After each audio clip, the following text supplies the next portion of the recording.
Hello, ladies and gentlemen. This is Edward Joseph, and let's talk live. Edward Joseph, let's talk live. All right, let's talk. Well, today, peoples, has been such an interesting day. I'm here, I am live, and I am going to talk about some things, peoples. Peoples, Edward Joseph, let's talk live. You guys come on in. You guys come on in. You guys come on in, for there's so much to talk about, peoples. You guys come on in. Peoples, I am here and I am back. And I am back just to talk about some things that I have been seeing on YouTube and on Facebook and on all of these different platforms. I just wanted to talk to you today. I'm on my way home, but I wanted to sit and talk with you today, peoples. And I am very, very disturbed with a lot of the things that I am seeing in the news. I think there is an assault upon Black men. There is a massive assault on Black men, peoples. Black men. There's an assault on Black men. And the thing is, peoples, is that these Black men are getting themselves in a lot of trouble, messing with these white women. Now, I mean, everybody has their preference, and everybody, has the right to choose. Everybody has the right to choose who they want to. Wait a minute, what? What? Wait, what? Wait 1 minute, peoples. Wait 1 minute. No, peoples. They say that the former Memphis officers are not found guilty on all charges in state trial related to Tyree Nichols. Oh my goodness, peoples. Oh my goodness, peoples. No. They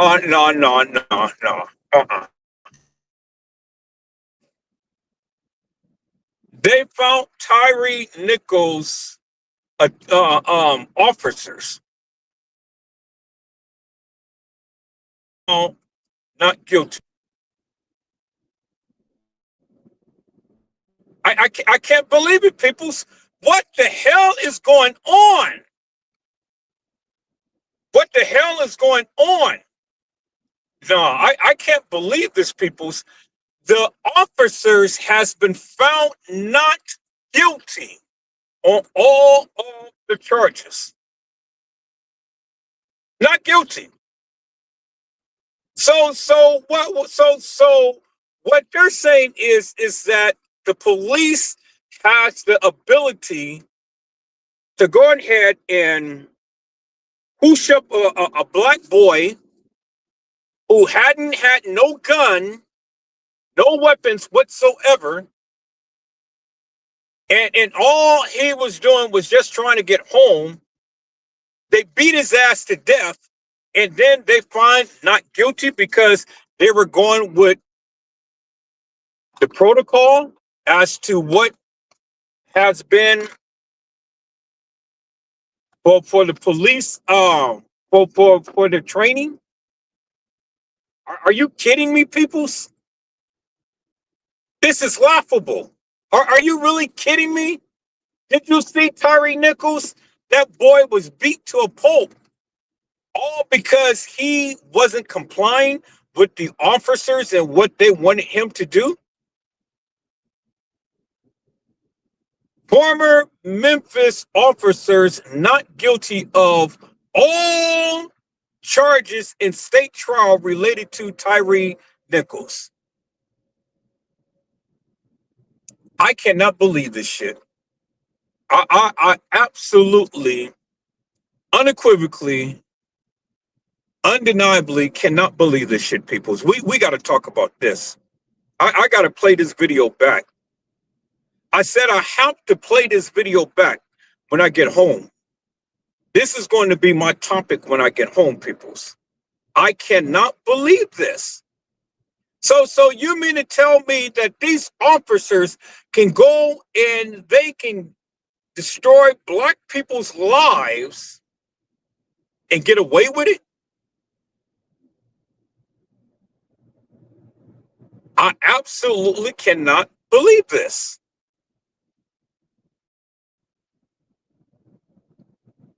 I absolutely cannot believe this. It says acquittal on Tyre Nichols state murder trial, major protests at Columbia. I'm sure it's major protest. Tear that shit down. Tear the goddamn city down. Tear the goddamn state down. Tear those goddamn jurors who found these people not guilty. Go over there and fuck up their houses, their cars, everything. Burn that shit down.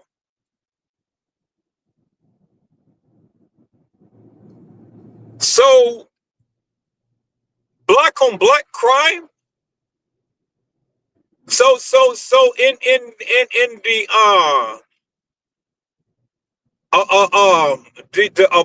the Aubrey whatever the guy's name is, you know, Ahmaud Arbery case, the white people who shot him, they got life in prison. And so you got all of these 5 black officers who literally beat this boy down to a pulp, and they got off. Well, guess what, peoples? Diddy is going to be off. Diddy, who played with the girl's titty, Diddy, who played with the woman's titty, is going to get off. He's going to get off, peoples. I mean, if these guys can get off, and you clearly see the evidence on video, Diddy is getting off. It ain't no question about that, peoples. Diddy had beat Cassie's ass, but he's going to get off. Because these officers had beat Tyre Nichols down to a pulp, and they got off. So Diddy's ass is going to get off, peoples. I'm sorry to say. So you guys get mad as much as you want to. Diddy is getting off. Diddy played with Cassie's titty, and he is getting off. Ain't no question about it. He's getting off, peoples. If you guys think that Diddy is going to get convicted, that man is not getting convicted. He is getting off.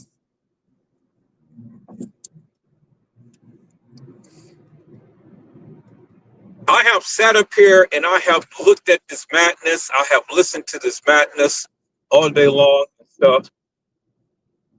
They're talking about they're talking about Smokey Robinson had essayed some carnitas. You know, the carnitas, the Mexican girls. 87-year-old man is raping a carnita? Really, peoples? Smokey can't even get, he can smoke himself, but he still ain't getting up. He can take all the Viagra that he wants and he still can't get up. And even if he takes it, it's a good chance, people, that he'll die.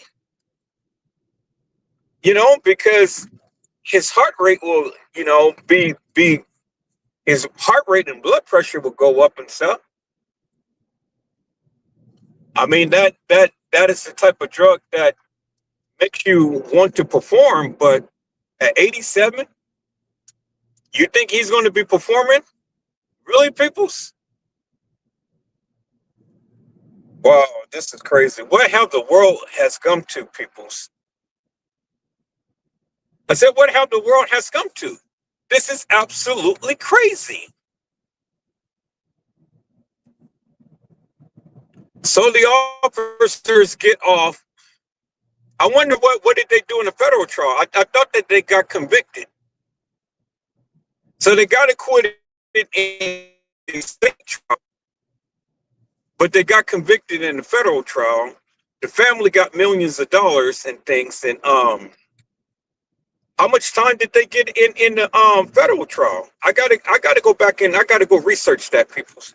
I don't know how much time that they got, but they got acquitted.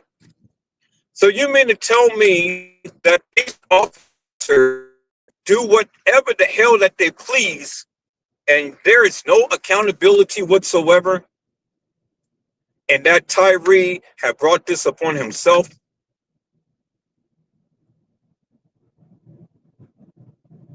I can't believe it, people. I really can't believe it. So basically what you're telling me is that videos really don't make a difference because it's all in perception. It's all in perception. Now, if you got a good enough attorney, they will talk the socks off you and make you believe that nothing happened in that video, and make you believe that Tyree had brought all of this stuff upon himself. One, he ran from the scene. Two, he wouldn't comply with their orders. So they beat this boy down to a pulp, and yet they get acquitted on all charges of murder.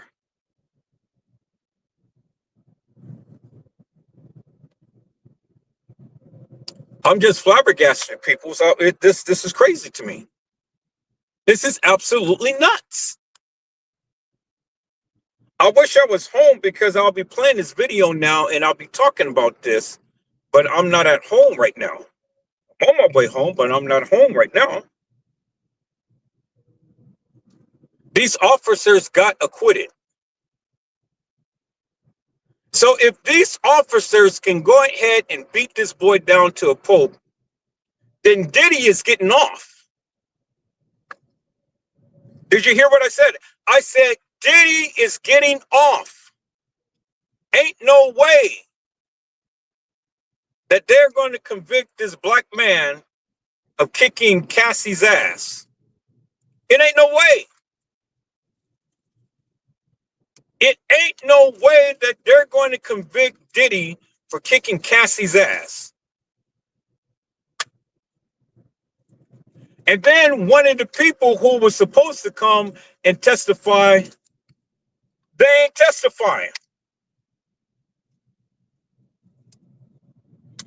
So you think that they're going to put Diddy in for life all because of Cassie? Really, peoples? It ain't happening. Diddy is going home. I'm telling you. Listen to what I'm saying, peoples. Diddy is on his way home.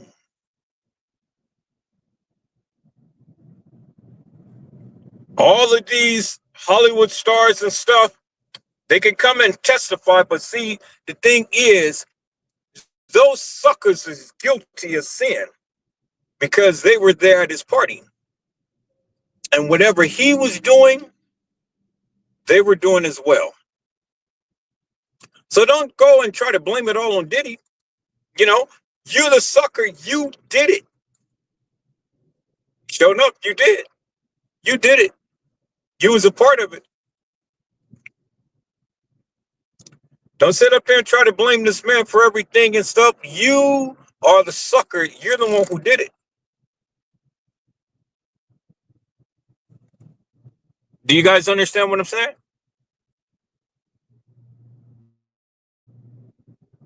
So they're going to have all of these Hollywood stars come and testify up against this man, trying to make it seem like, you know, he's the bad guy. He did all of this stuff himself. So how could this be a racketeering case when you need at least 2 people or more for a racketeering charge, but yet he was the only one who was charged? Don't be stupid, people. It's coming down. It's coming down. I'm telling you, it's coming down.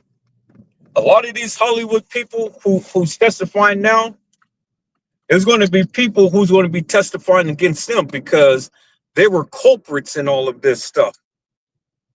Sure enough, they were. They were culprits in all of this stuff, peoples. Yes, indeed, they were culprits.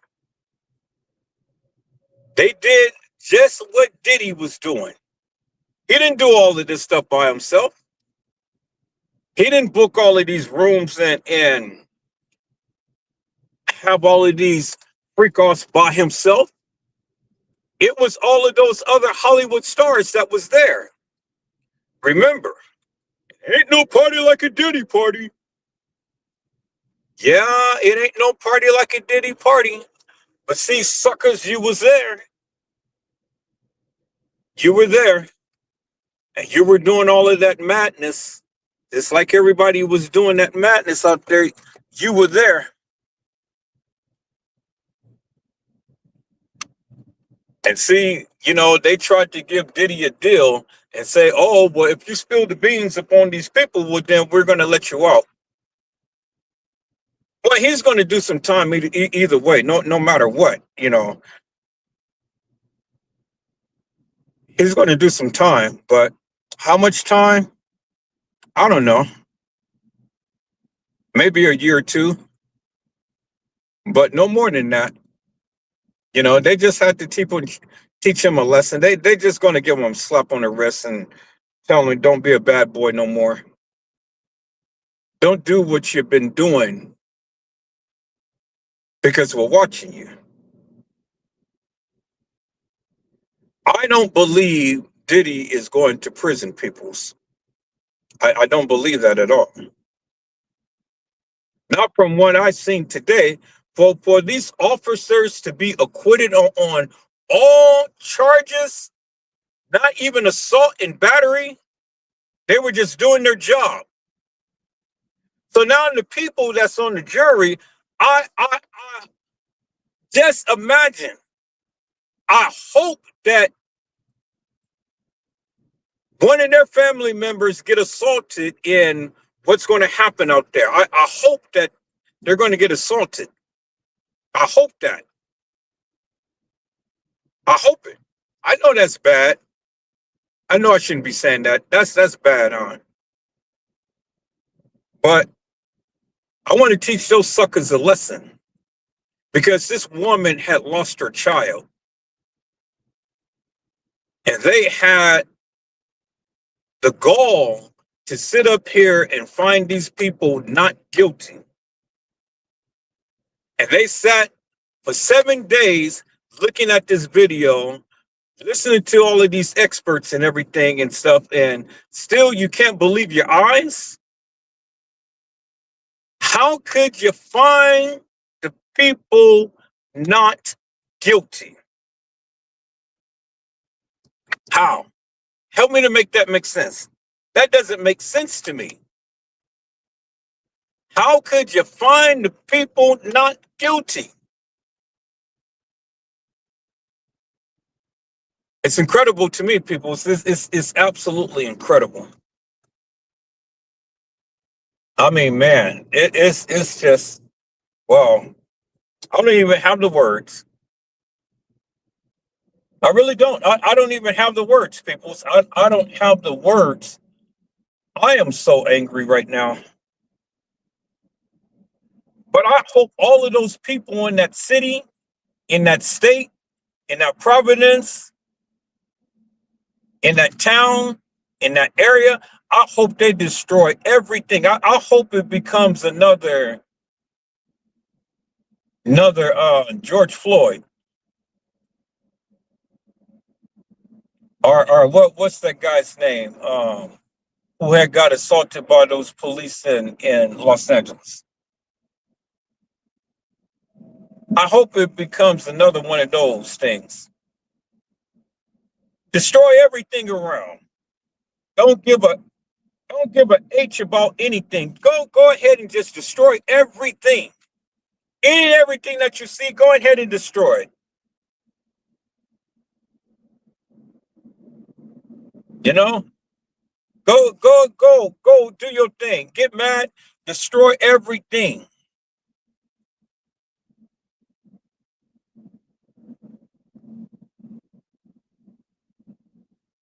Take your anger out and your frustrations out upon everybody. No, but I shouldn't be saying that, huh? I mean, it doesn't matter what I say. The people's going to do what they're going to do anyway. You know, I can sit here and encourage the people all day long and stuff, but they ain't going to listen to me. They're going to do what they're going to do anyway. And if that's what they want to do, well, then, you have my blessing. But, man, that's crazy. Absolutely crazy. I can't believe that for the likes of me people. So I'm almost home. We're going to talk about this. I am almost home. We got to definitely talk about this because, man, I just can't believe it. Really can't. I can't believe it, people. Cannot believe it whatsoever. What in the world was these people looking at? What were they looking at? It is an assault on the black man. Now you got that guy Shannon Sharp who was messing with those white girls and stuff. Now he has a lawsuit up against him. He lost $100 million all messing with a white woman.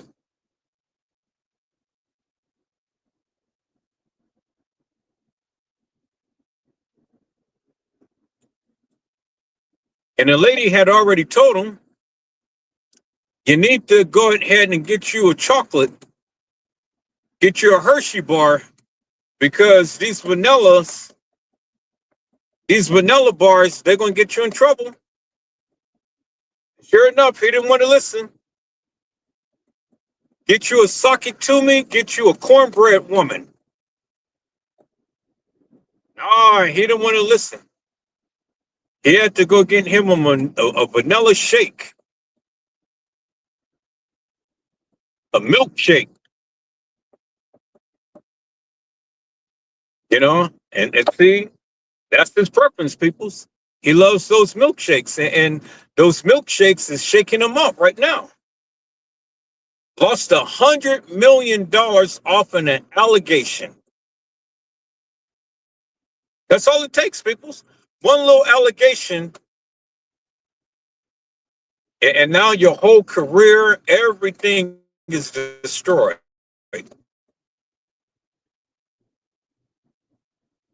It's destroyed. But you know what I say?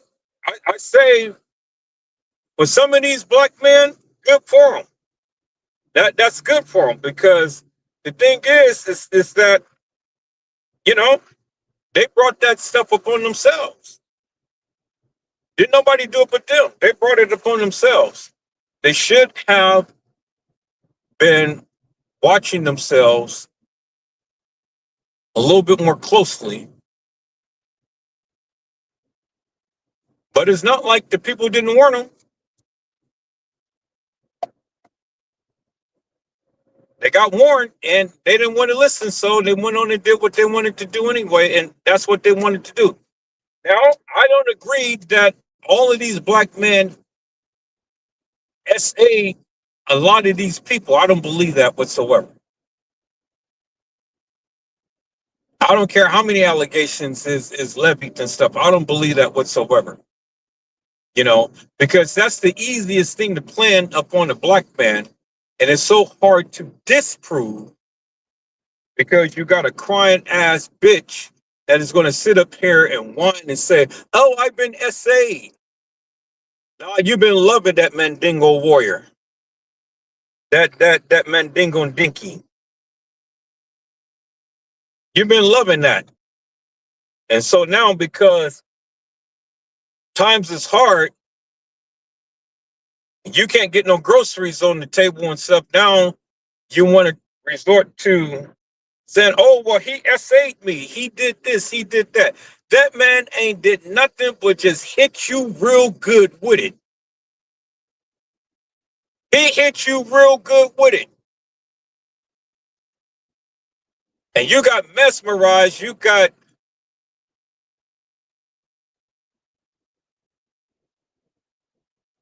and so now you want more. You know, he's already got what he got and stuff. And so now he's moving on.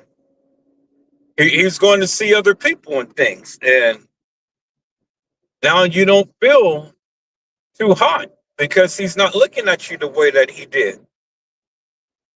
He wants to have an open relationship. He wants to explore it. He wants to do something different, something new, and you can't take it.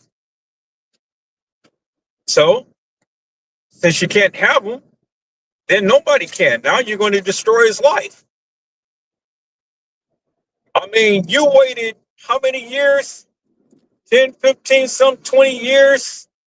Then you want to go and make all of these allegations of what he's supposed to have done to you. You got text messages talking about, well, put me in some bullwhips and chains and stuff.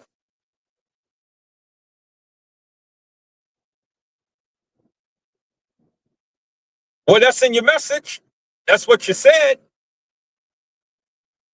You said that. He didn't. You did that. And so now, you know, you found out that this man is going to be making millions of dollars. And so now you want a piece of it. He said, nah, I'm just only going to give you 10 million. You said, no, that's not enough. I need more than that. He said, I'm not going to do that. So now you want to come with all of this salacious madness, talk all of this crazy crap, and make this man lose $100 million. All because you said that he essayed you. But no other time did you ever complain. I mean, while he was poking you, you didn't complain then.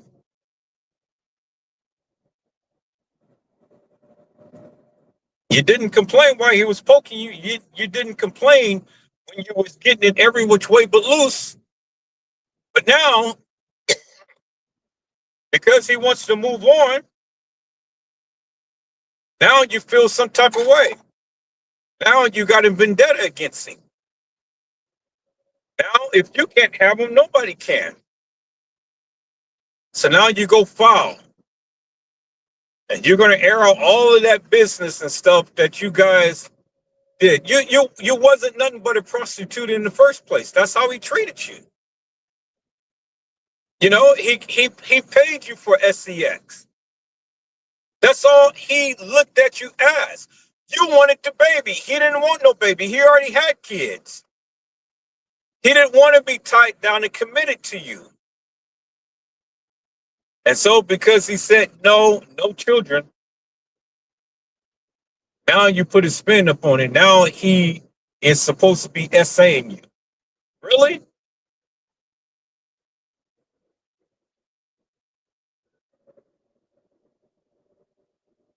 Men, let me tell you something. You better be very careful who you date nowadays. You better be very careful who you date nowadays because these women are off hinge. It ain't back in the day to where you can go and spit your game up against a woman and thinking that y'all going to be together forever and a day. No. No. You gotta be prayed up to stay up. You better make darn sure that you got a good relationship with Christ because you get into a relationship now and you got money Nah, nah. See, this is why I've already broadcast that I'm going to be getting a settlement, right? And so I'm not looking for no relationship. I ain't trying to get no piece of nothing. I ain't doing nothing. It's just gonna be me and my kids. That's it. Me and my kids. I ain't trying to share nothing. I ain't trying to do nothing.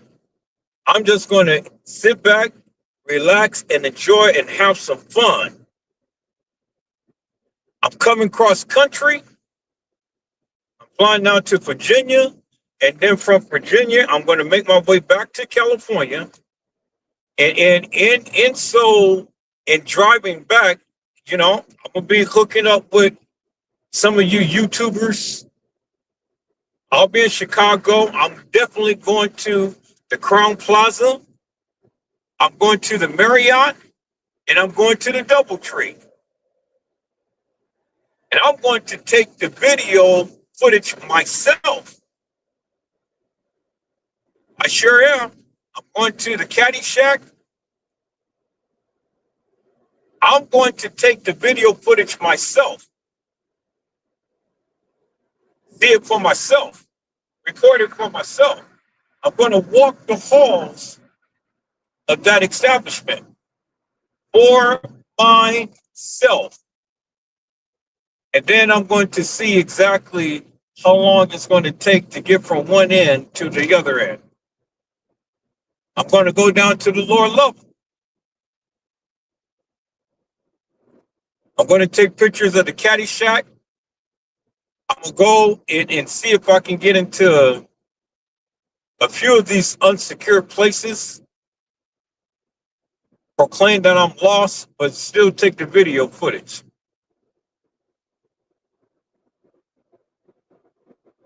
Yep. I'm going to spend one day in Chicago. I'm going to go to the gravesite of Kenneka Jenkins. And you know,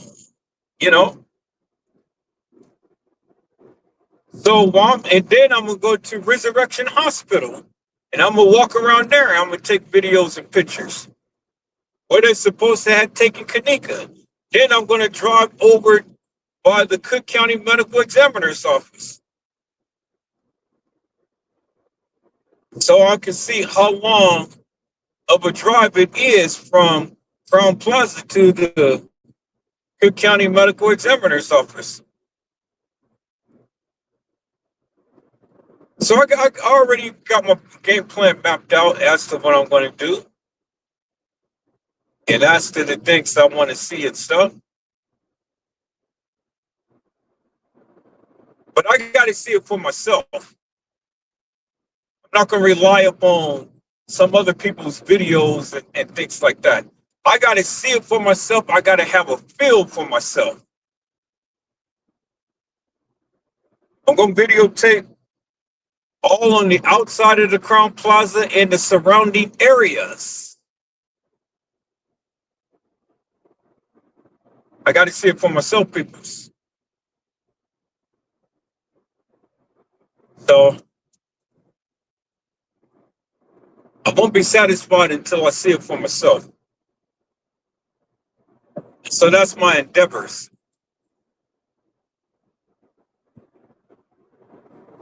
And I'm going to be live. So as I'm videotaping it, you guys will see it live. I'm going to go to the movie theater. I'm going to catch a movie. I'm going to retrace the steps that these people have taken based upon what the video footage says. And then I'll show you unequivocally, undeniably, what's in the back of the Crown Plaza by the dock area.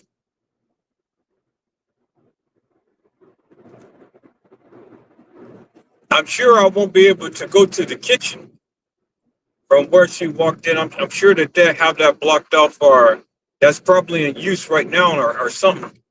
I don't know. They probably changed it around. But I gotta go to the Crown Plaza myself and see it for myself. See what's going on.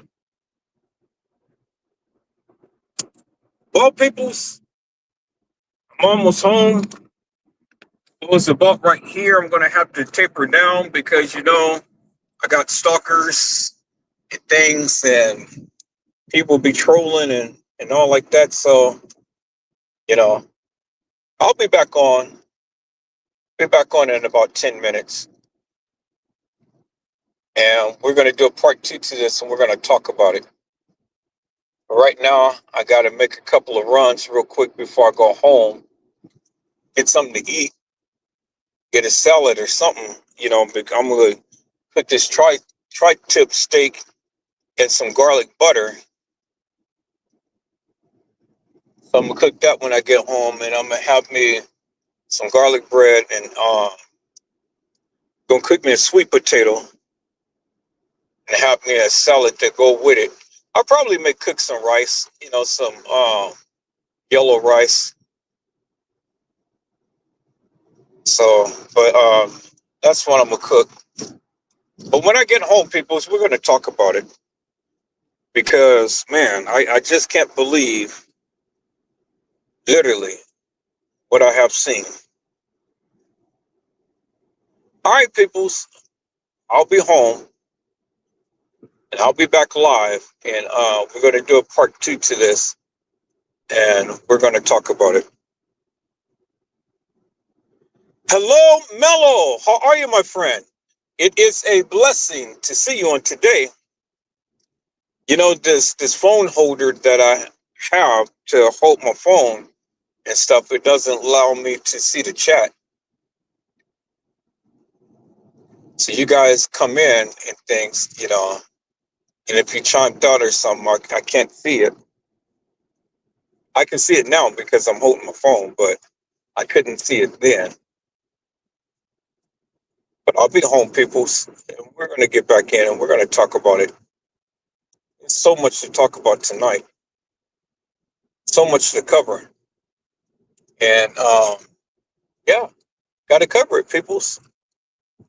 Really got to get into this thing and talk about it and try to make some sense of some things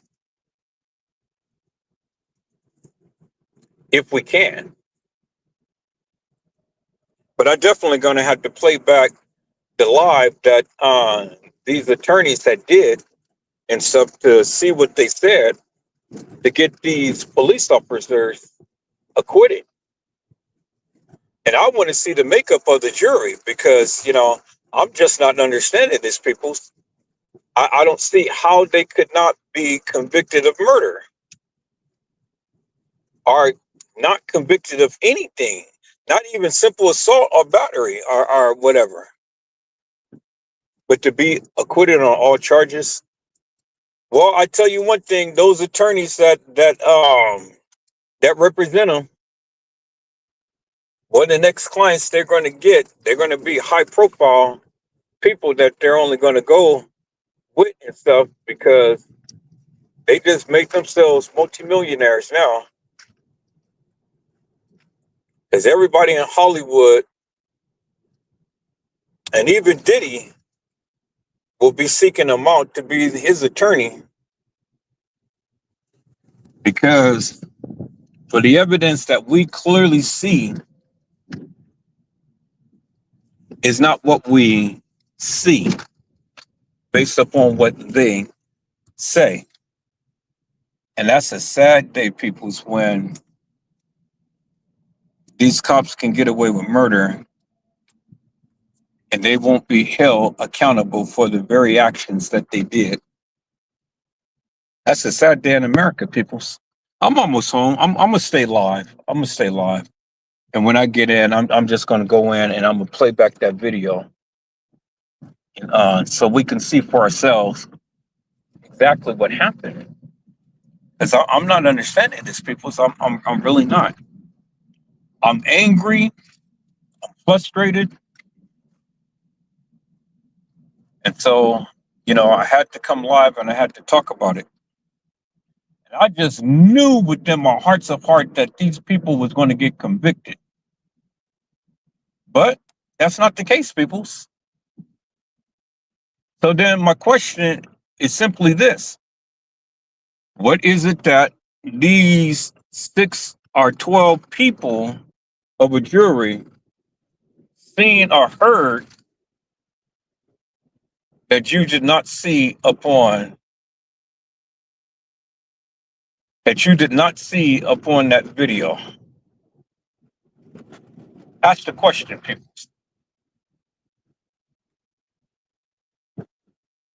That is the question. How in God's name did these officers get away with murder?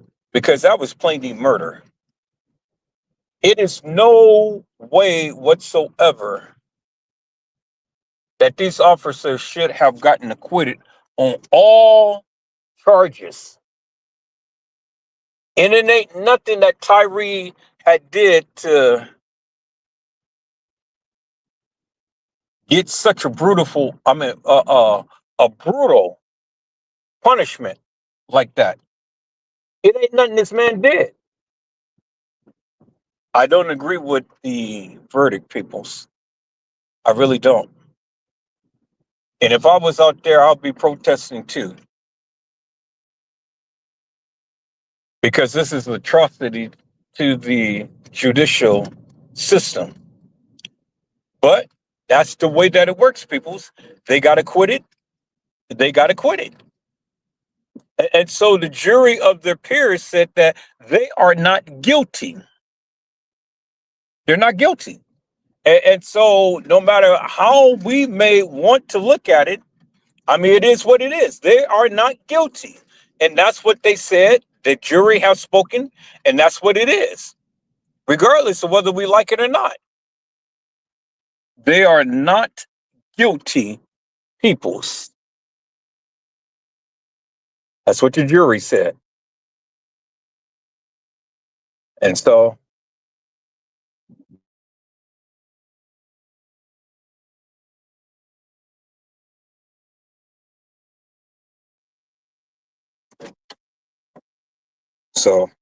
that's what it is. We have to live with it. I don't like it, but we have to live with it, people. They're not guilty. That's what the jury said.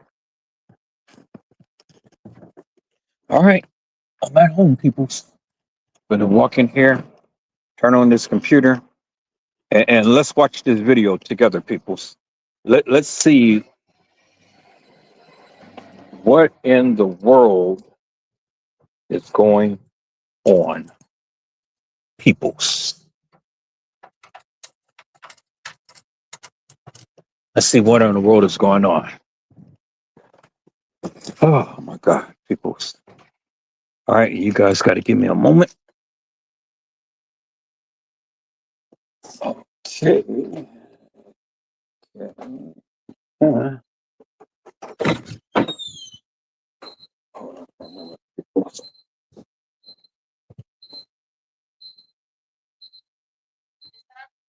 Uh, shut up. Disarms system in 20 seconds. System is now disarmed. All right, people, so let me go ahead and turn on this computer. Get this thing hooked up here. Let's get on the computer. And, let's get into the feed of video.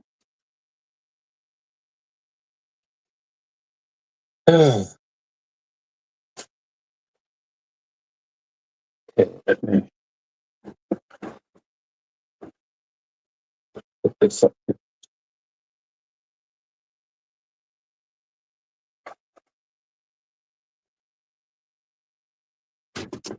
Really, really frustrated right about now. But it ain't nothing I can do. It is what it is.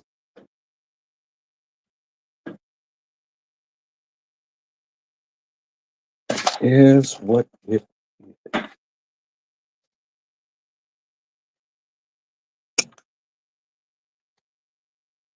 Right.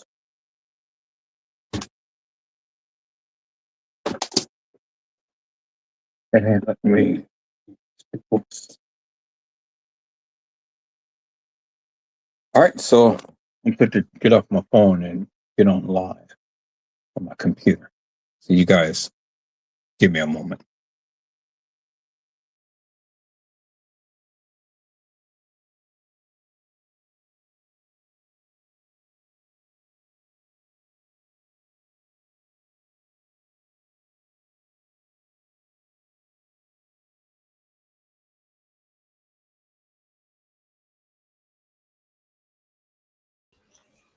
All right, people, so I am back. I am on my computer now.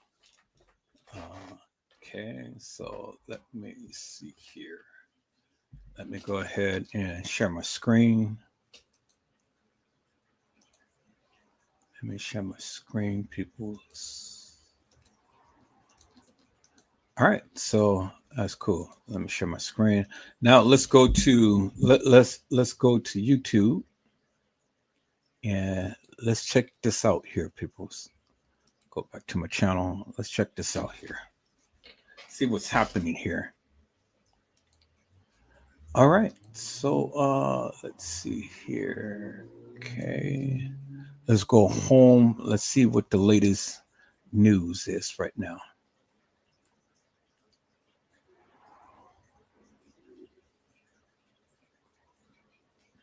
There it is, right there. Tyree Nichols case, ex-officers found not guilty in Tyree Nichols' death 3 hours ago. Now I don't want to play the whole.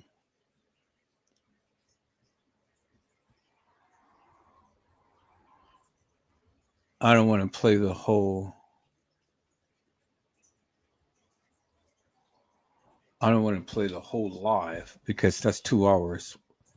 I just want to play just a snippet of it. I want to play the highlights. Let me see. I think I got the.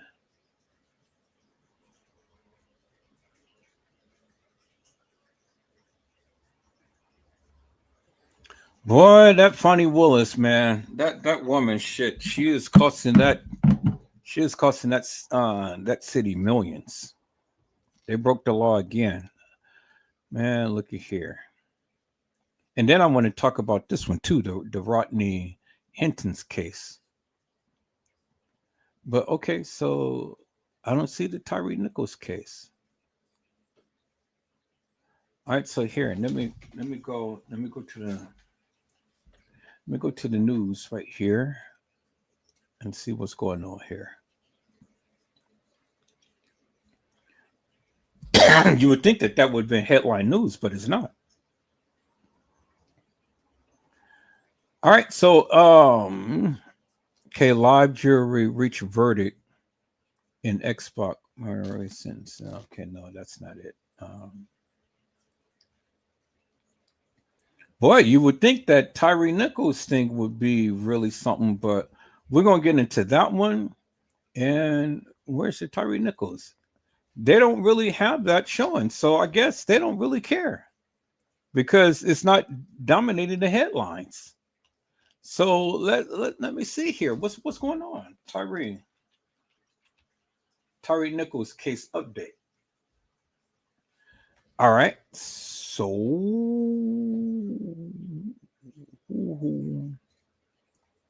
Tyree Nichols' death, former Memphis police officers acquitted. Just can't believe that shit. I cannot believe that, peoples.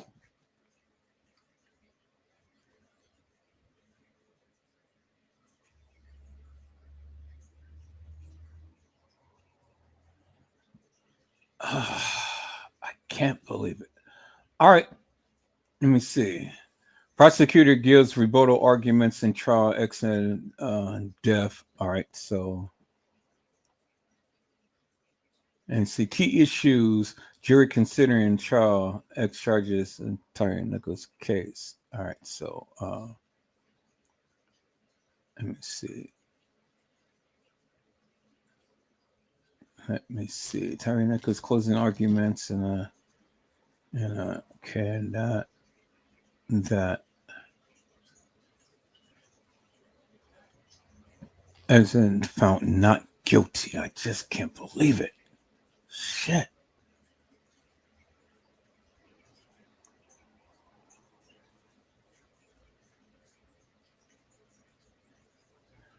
I cannot believe it for the likes of me, peoples. All right, let's listen to this right here. Back here at home, a jury has acquitted 3 former Memphis police officers involved in the beating death of Tyree Nichols. Tadarius Bean, Demetrius Haley, and Justin Smith found not guilty on all state charges, which include second-degree murder, aggravated assault, aggravated kidnapping, and more. The jury taking more than 8.5 hours across 2 days to come to this decision. As you remember, Nichols was beaten to death by the police officers back in 2023. The 3 defendants still face the possibility of years in prison after convicted of federal charges last year. Let's bring in our legal analyst, Terry Austin, who's been very busy on a number of cases for us today. Terry, I guess, first of all, does this verdict surprise you? Okay, before I get into that, people's, I'm glad that they were convicted. I'm glad that they were convicted. I'm glad that they were convicted. I'm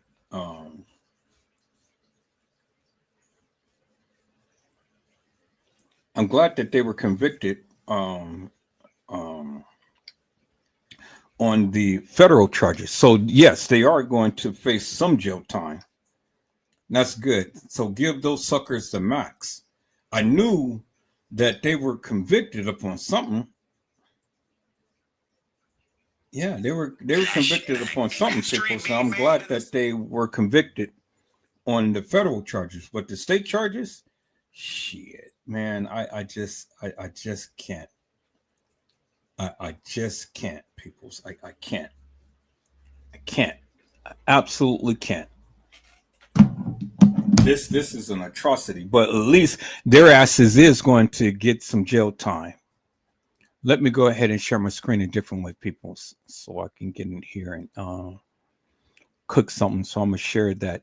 I'm gonna share it like that. So then that way I can be able to see and still do what I need to do. Hello, Honesty. How are you, ma'am? It is a blessing to see you on today. Honesty has says, hello, Edward. Honestly, I am pissed right now. I am literally pissed right now. I cannot believe for the likes of me that these guys had got acquitted on the state charges, but the federal charges, they got convicted. So yes, they're going to spend some years behind bars. Years. But how in the hell did they get, how in the hell did they get acquitted in this?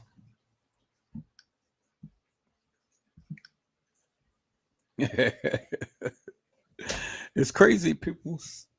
This is absolutely nuts. But let's listen to this. I'm just trying. I just got home. So I gotta put something on so I can play. Because I gotta cook something real quick, people. So I'm hungry. I just walked in.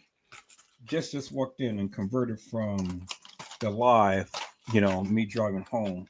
Now I'm live on my computer, and so now I've got a little bit more to my disposal. I can show some more videos and stuff, but we're gonna get into this, peoples. But I got to get in here. I got to take off my shoes and stuff, and I got to warm up the plate and cook me this tri-tip and a candy yam real quick. So we're gonna watch this.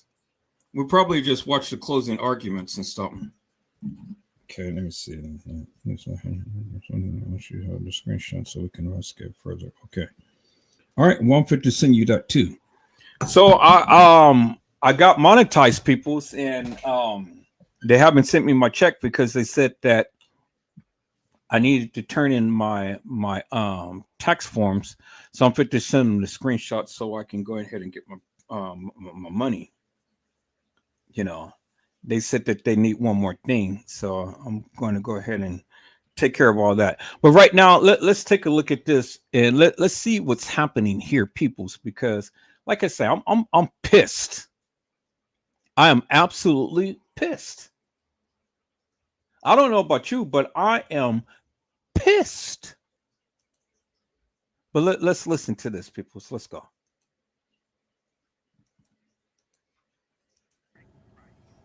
Actually, Kira, I'm shocked by this verdict. There's a video of the police officers beating Tyre Nichols to death, and it is a gruesome video. It's very clear. They pull him out of the car, they pepper spray him, they beat him, they leave him, they don't give him any medical attention. I'm really surprised that the verdict was the way it was. It's not something that you normally see when you have evidence that's this clear. And on all counts for all three individuals, it was not guilty, even for lesser included counts. So I am a little surprised that it came back a full acquittal for all three of them. And all three of the men still face prison after being convicted on the federal charges. How do you see this all playing out? Well, I do think now that the state case has concluded, they'll go back to the federal case. They'll do the sentencing. Like you said, they have already been convicted. I don't know if this acquittal in state court will have any effect on the sentencing. I do know that there has been an outcry already. The verdict just came down. Ben Crump, one of the largest civil rights attorneys in the United States, probably in the world at this point in time, has already made statements that this is shocking, that when you have this much evidence, you should not come back with a full acquittal. And so I do think that there will probably be some public outcry about the verdict. It should not technically affect the sentencing, but we do know that all of what's happening in the world does sometimes affect what happens in the courtroom. So we'll see what happens when we get that sentencing. But now that this state court is concluded, they're going to go forward in that regard. Joined now by ABC 24 anchor Pepper Baker, who has been joining us just now in the studio to help get us some extra reaction on exactly what's going on. I don't even want to hear I don't even want to hear the pastor. I really don't. I said I don't want to hear the pastor, peoples. I really don't. I really don't. Let's sit here and we're going to listen to the closing arguments, because this will give me enough time to sit down and eat something. Let's listen to the closing arguments, peoples, and see if this woman really took it home. Did she take it home, peoples? Did she do her job? Did she? Well, let's take a look. Let's take a look. Whose word we're supposed to. Whew, man, I'm so pissed. And so any instructions that you all have come from the court. All right. Before we begin with the last portion, as we talked about at the very beginning, because the state has the burden in this case, now that the defense has finished their closing arguments, the state will have an opportunity to present a rebuttal argument. This heifer better take it home. I'm going to personally go down there and see her myself. All right. Proceed. Look.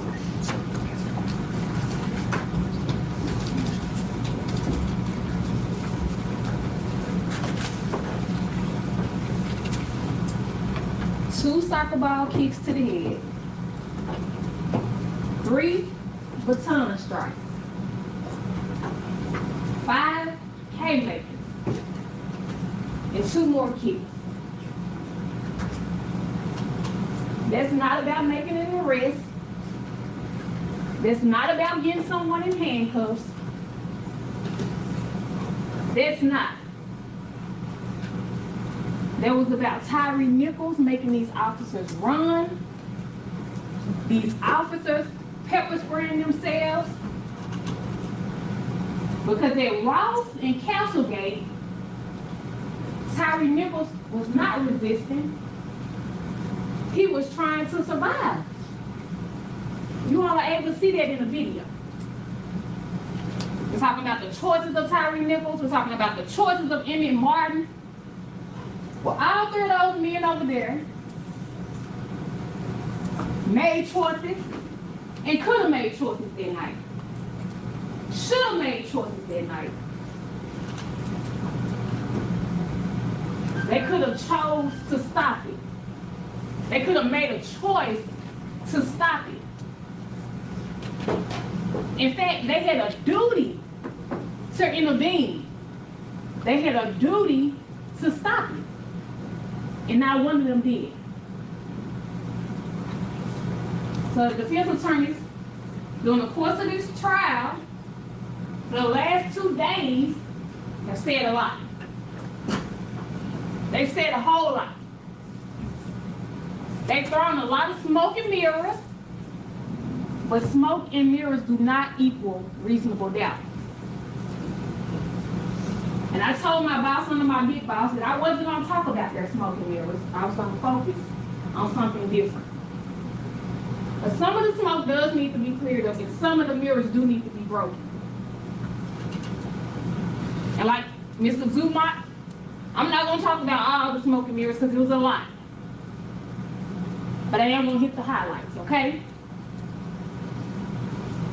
So first, before we can get into anything, we got to talk about this idea of a tainted investigation. We've heard that for days now.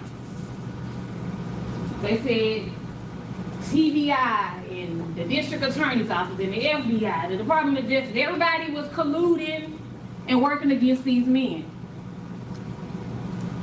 They will have you believe because TBI got involved and my big boss somehow was driving Hickory Hill, January 7, 2023, saw these officers doing what they were doing and saying, hey, this is gonna be a great news story. That's not what happened. In fact, look at the policy, Memphis Police Department's policy. You'll have it with you. In cases where individuals are in custody and are critical or dead at the hands of law enforcement, TBI has to get involved. But that can only come at the request of the district attorney. So who knows about what happened to Tyre Nichols back on January 7, 2023? TBI doesn't. My boss not out riding. Miss Wells has collapsed on her son in the hospital. She's not calling my boss to make the call. Who knows? Who else is a part of this conspiracy? MPD? Is it reasonable to also believe that MPD made the call to my boss? Hey, we got somebody critical at the hospital doing an arrest. TBI comes and clears out their hospital scene. Because that's what Ms. Wells said happened. For those officers who rode in the ambulance with Tyre Nichols, who were still at the hospital at the time he was there, cleared out. And then a tainted investigation. But when TBI gets involved, give them what they want to believe is their best piece of evidence. These mushrooms and these credit cards that somehow justify Tyre Nichols being beat to death. Mushrooms that were found in the trunk of his car. Mushrooms that you heard Dr. Ross say weren't even in his system. What did he have in his system? Alcohol, well below the legal limit. I think it was 0.4 grams, I don't know, 0.04. But a tainted investigation. Smoke and mirrors. Let's talk about what this is not.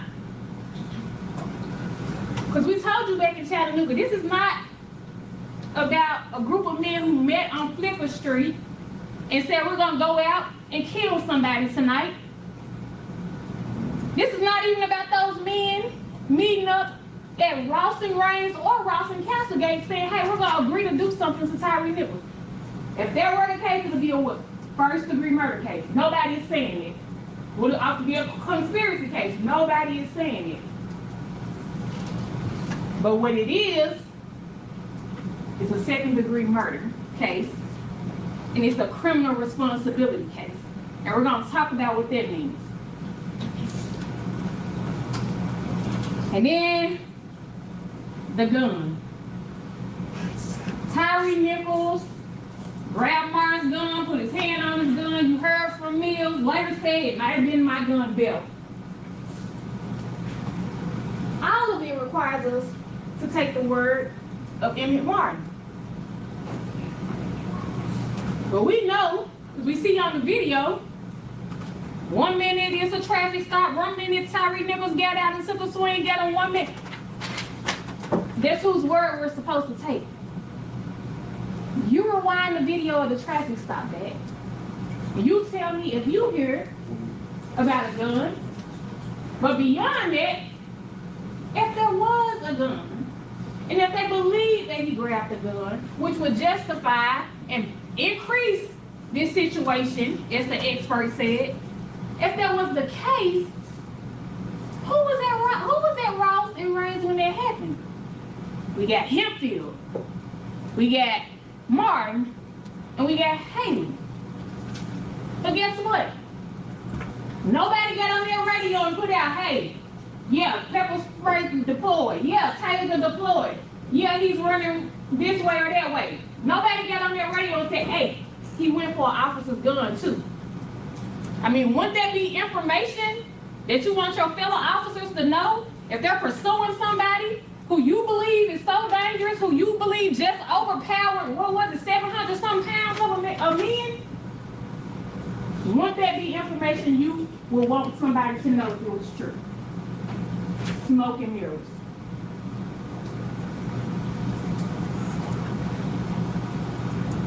This notion, and I want to be clear what this is not. This is not an indictment against all police officers. This is not an indictment against police officers who get out, who do their jobs, who put their lives on the line. Nobody is saying it's not a dangerous job. Nobody is saying that it doesn't take bravery. No one is saying it. But because it's a dangerous job, does not mean that you are immune from making criminal decisions. So yes, we can talk about the language police officers use, the actions police officers use. Me and Mr. Hagman can agree to disagree about the verbal judo. And they snatching them out the car. I'm gonna blow your ass off. When they have them on the ground, I'm about to break your shit. We can agree to disagree. Okay, tough job, rough language, cool. Nobody is being charged for this. They have him on the ground. He's hurt now. Guns drawn. You about to get your ass blowed off. He's hurt. We about to break your shit. He's hurt. Pepper spray him. He's hurt. He, being Tyree Nichols, has hurt. Tase him. Well, what's next? What's next? Wait on him to pull the gun back out. He takes off running. Tyree Nichols should have just stayed there. He shouldn't have resisted. He shouldn't have ran. Okay, but he did. He ran. And at Ross and Castlegate, he's tackled to the ground by Tadarius Beans. Nobody is saying Tadarius Beans should not have tackled Tyree Nichols. He's not being charged for this. None of these officers are being charged for this. But as Tyree Nichols is on that ground, and Emmett Martin delivers that first kick to Tyree Nichols' head, it's a flag on the play. Whoa, whoa, whoa, wait a minute. That kick to the head, look at police policy, Memphis Police Policy. It's considered deadly force. So when you apply this deadly force to this man who's on the ground, he now becomes a victim.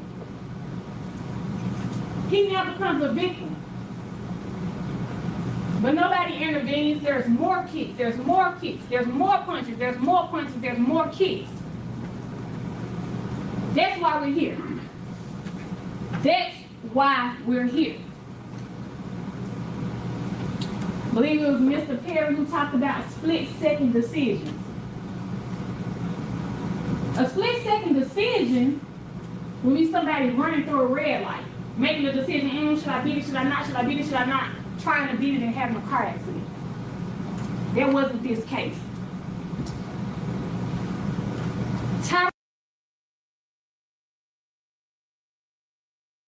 Now, let me interject on here for one moment, people. Let me interject here for one moment.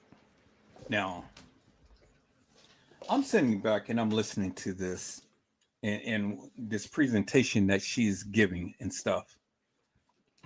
There's no elevation in her voice. All it is just a black woman sitting up here complaining about this, that, and the other. There is nothing, absolutely nothing. You know?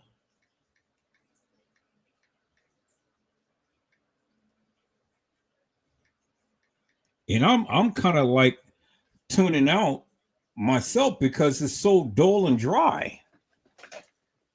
You know, she didn't go back and she didn't refer so much to the evidence that is at play here.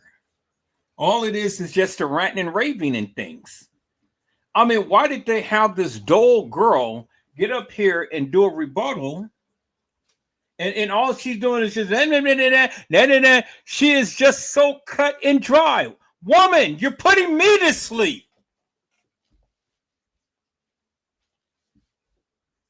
I'm kind of like, where's the passion? Where's the anger? Where's the frustration?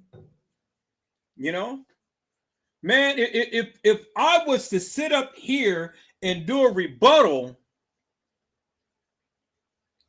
these Negroes would have gotten convicted on my first word.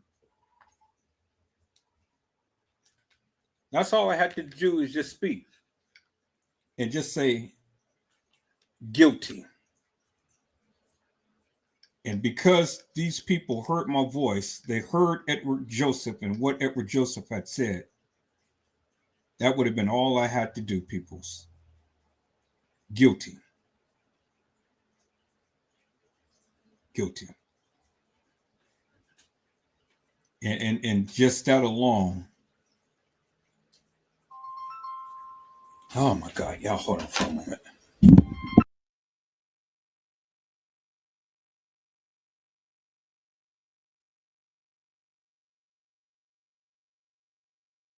Tyre Nichols was beaten for 2 minutes.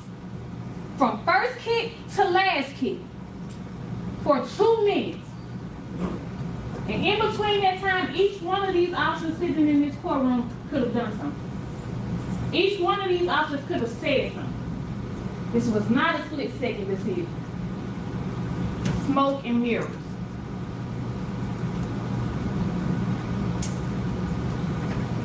And maybe the best smoke and mirror of it all is this whole notion that these officers were just trying to handcuff Tyre Nichols. Tyre Nichols could have just put his hand behind his back, say, you got me, you got me. But when they first approached Tyre Nichols, what did he say? All right, all right, all right, threw his hands up. So how do we even get on the ground? But even when we're on the ground, you know that character witness who came and said and testified on behalf of Mr. Smith, who talked about the dangerous arrest he made with Mr. Smith, who talked about the person who had been pepper sprayed. He was on one side, another officer was on another side, and guess what Smith did? He grabbed his feet, and they were able to get him handcuffed. Guess what they could have did when Tyre Nichols was on that ground? They could have grabbed his feet and been able to get him handcuffed. But nobody said grab his feet. Nobody said, hey, it's 4 of us out here. You get one arm, I get one arm. Somebody stand on his feet. And to the very end, until the actual patrolman came in and grabbed his feet. That's how he got handcuffed. It wasn't because Haley and Martin kicked him again. It was because somebody out there had the sense to say that. And Justice Smith knew how to because he had done it before. This wasn't about trying to get him handcuffed. And we know that because we know witnesses have testified, defense counsels have gotten up here and said it repeatedly. When the handcuffs go on, the fighting stops. When the handcuffs go on, can't do anything, can't hit them. Well, isn't it reasonable to believe that these officers weren't trying to get those handcuffs on him because they wanted to punish him for running, because they wanted to punch him because they pepper sprayed themselves? Tyre Nichols didn't grab a pepper spray can.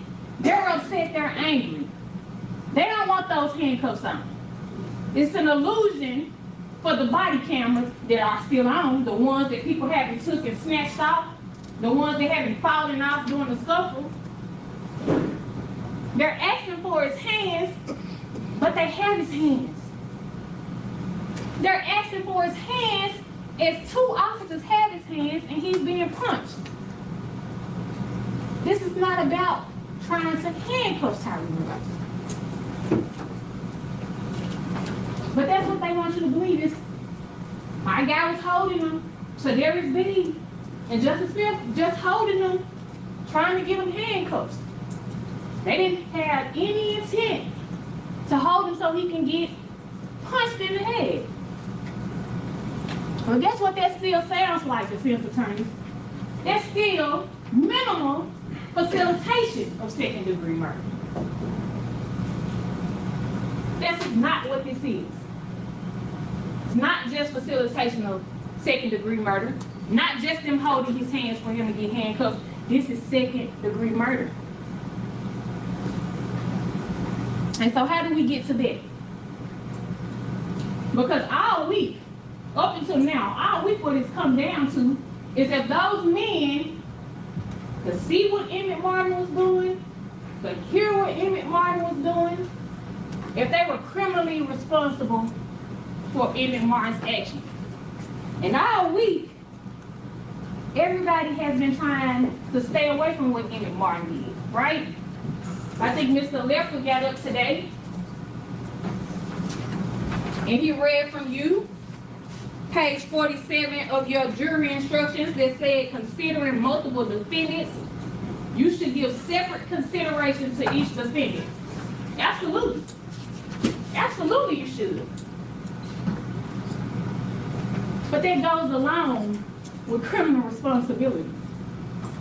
You reconcile that with criminal responsibility because on page 58, where we're talking about criminal responsibility, it says the defendant is criminally responsible as a party to second-degree murder, aggravated assault, aggravated kidnapping, aggravated misconduct, and official oppression if the offenses were committed by the defendant's own conduct, by Tadarius Bean conduct, by Demetrius Haley's conduct, by Justice Smith's conduct, or by the conduct of another for which the defendant is criminally responsible, or both.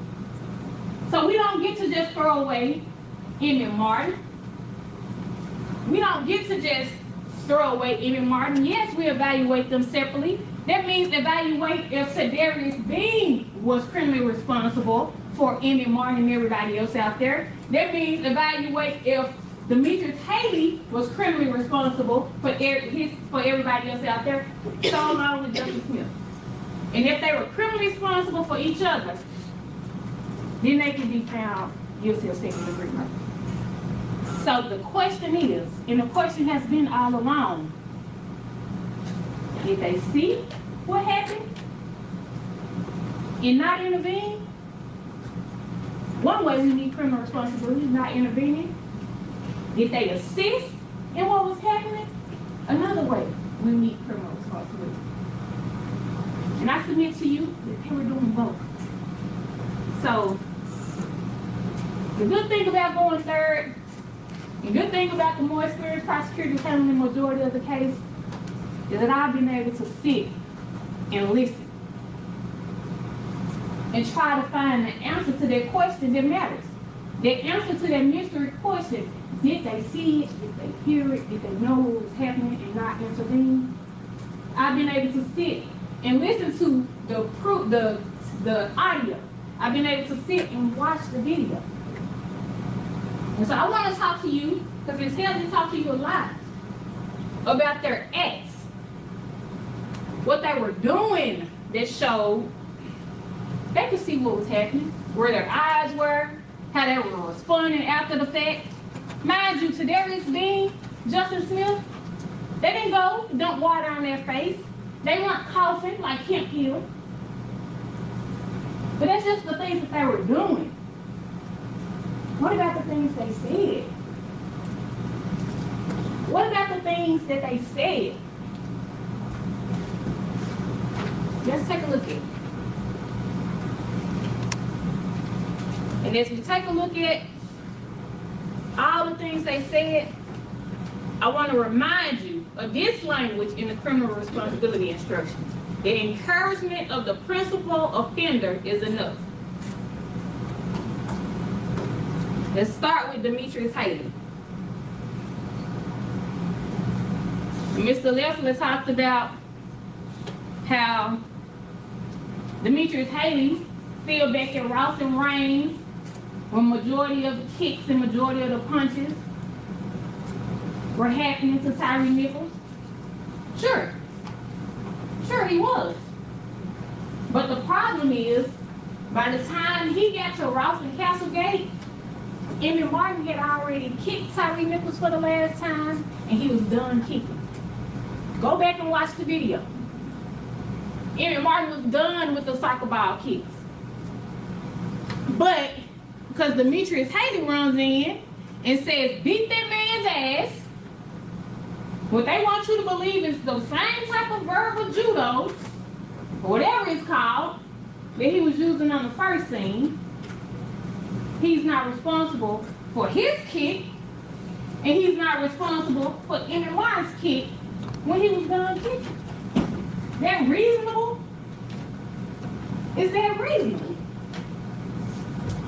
The problem, Mr. Leffler, is that on the first scene, when Haley was using that verbal judo, nobody blew Tyre Nichols' ass off.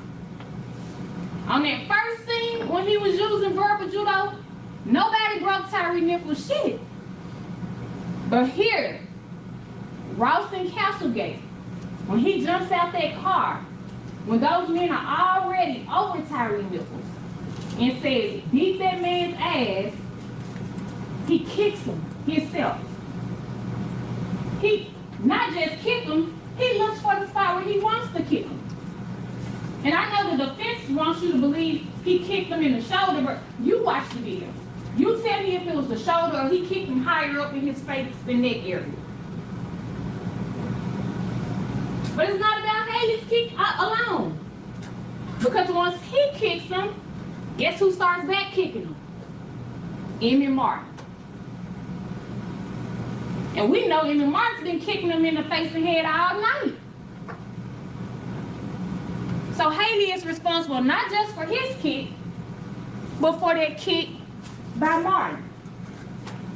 And even if he wasn't kicking him, Haley wasn't kicking him in the head, did you hear him tell Emmett Martin to stop? Did you hear him say, hey, don't do that? Did you hear Haley try to intervene in any type of way? You did.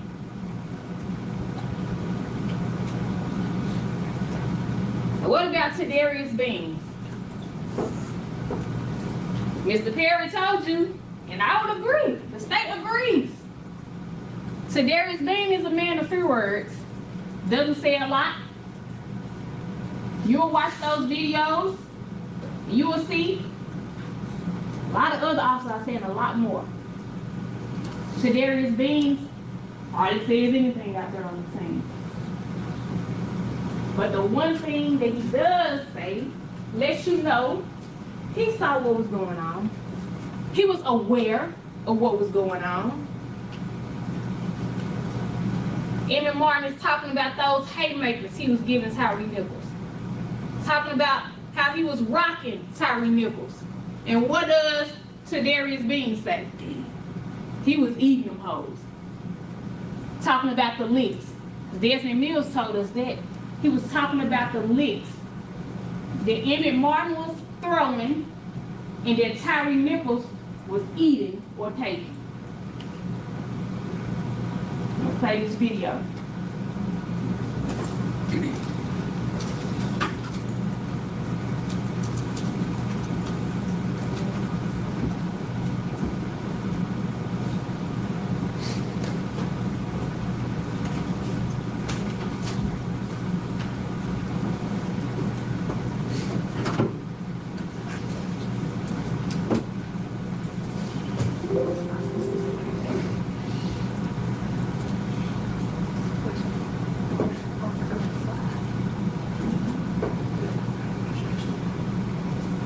So I'll play it one more time.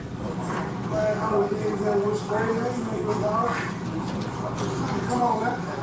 I'm rocking him though. He was rocking the machine out here. You know what?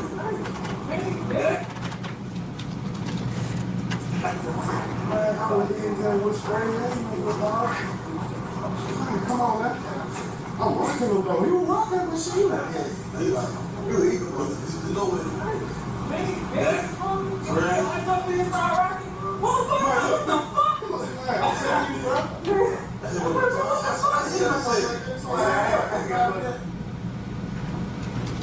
He was eating them hoes. Talking about the licks Emmett Martin was throwing, that the licks that Tyree Nichols was taking. And even in that clip, you see him wide-eyed, it's like he is in the courtroom. Not closing his eyes, not wiping his eyes, not nothing. They're showing that he's affected by the pepper spray that he says was blinding. Nothing. What about Justin Smith? Well, unlike Tadarius Bean, Justin Smith had a whole lot to say that night. He had a whole lot to say that showed he wasn't experiencing tunnel vision. He could hear, he could see what was happening.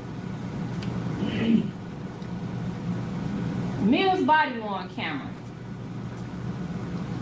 Twice you're gonna see and you're gonna hear, more importantly, Justin Smith say hit him.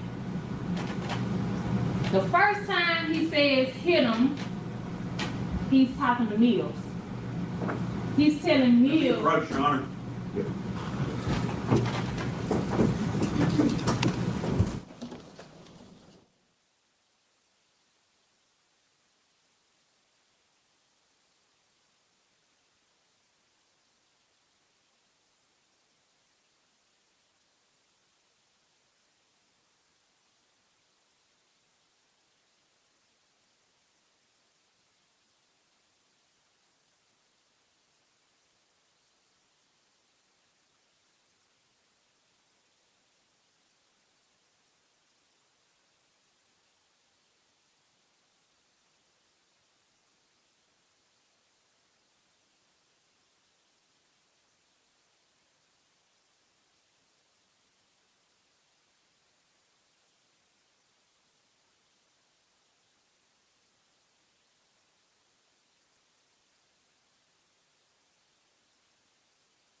Okay, so what's going on? Are they showing anything? What's happening here?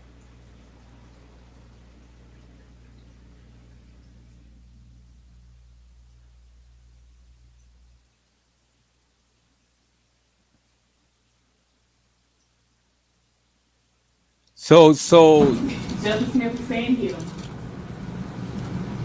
First time he says hit him, he's talking to Mills. Mills has taken that baton out. Tyree Nichols because you can hear it on the ground, is trying to get up off the ground. And when Tyre Nichols does get off the ground, because they made a big point this week and last week about how Tyre Nichols was not responding to the spray. Tyre Nichols was not responding to the baton strike. You're gonna see on that video, Tyre Nichols responded to the first baton strike. He was trying to get up and run. I've been kicked twice now, hit with the baton. I'm trying to get up. As he gets up, Bean having one arm, Smith having one arm, Smith says, hit him again. And this time, you're gonna see Emmett Martin hit him right after. He's talking to Emmett Martin. You got to get off my ass. Watch out. I'm gonna try the fuck out. Get the fucking ass. Watch out. Watch out. Get the ass. Get the ass. Get the ass. Watch out. Watch it.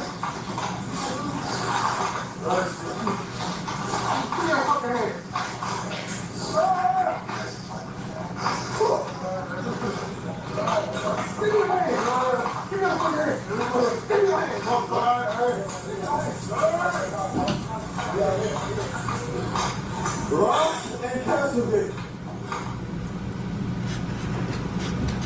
And so as these hits by Emmett Martin are going on, after Justice Smith said hit him the second time, what do we see?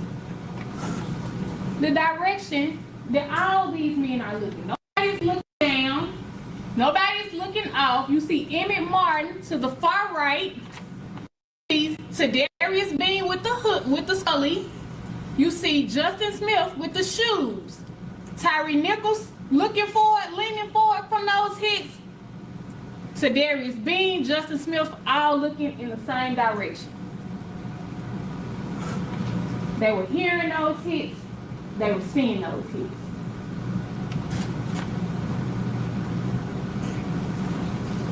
Same eyes. But they want you to believe that Tadarius Bean and Justin Smith were looking down the entire time.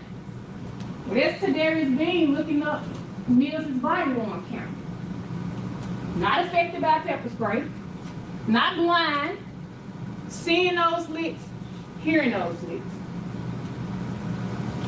What else did Justin Smith say that night? I hit that man with so many pieces. Bean was rocking. I jumped in and started rocking. And after this is over, we're not done, but after this was over, those fist bumps, that encouragement that Miss Haley said these guys were giving each other, you the real MVP. You press play, Miss Haley. Hey, you good, bro? You the real MVP.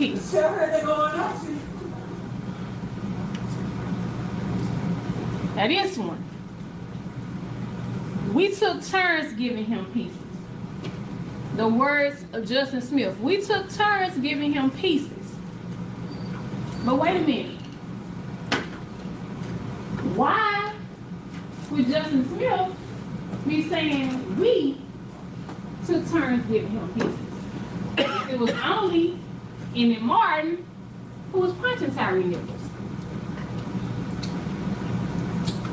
But that's because Justin Smith, and it's gonna take some paying attention to. Justin Smith was actually the first one who threw a punch at Tyre Nichols. Before Emmett Martin landed those haymakers, Justin Smith was the first one who threw a punch at Tyre Nichols. It wasn't a haymaker, but a baby haymaker, if you will.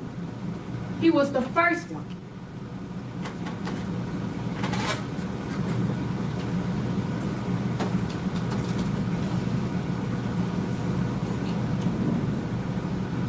See him with Tyree's hand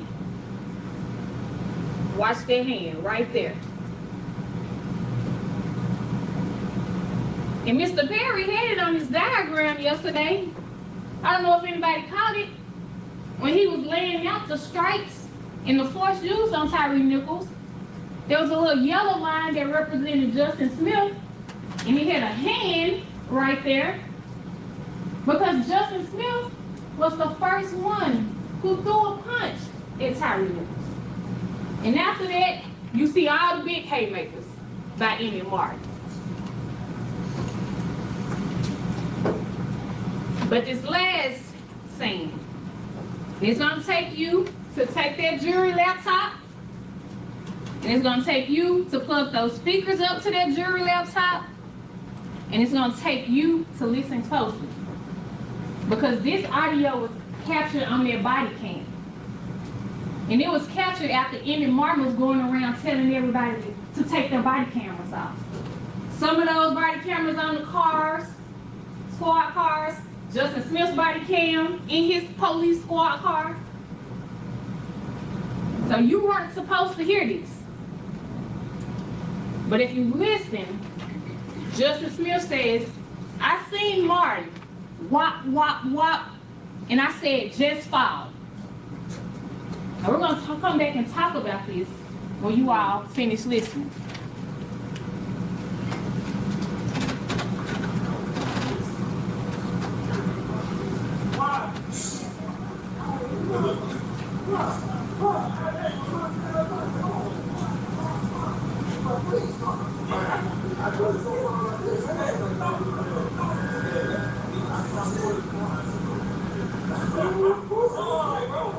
Now stay right there, please, Miss Haley.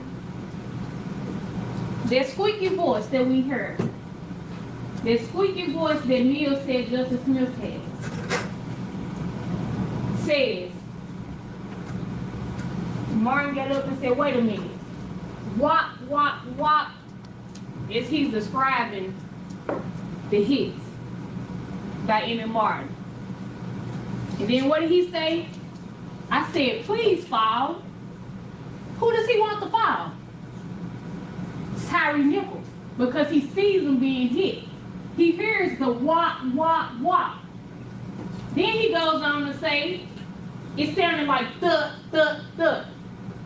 The licks. He can hear what's going on. But afterwards, there was something else that was said. It's critical to this case. And when you back there in the jury room with better acoustics and you hook that speaker up, you're gonna hear Emmitt Martin talk about those licks. I thought he was gonna fall.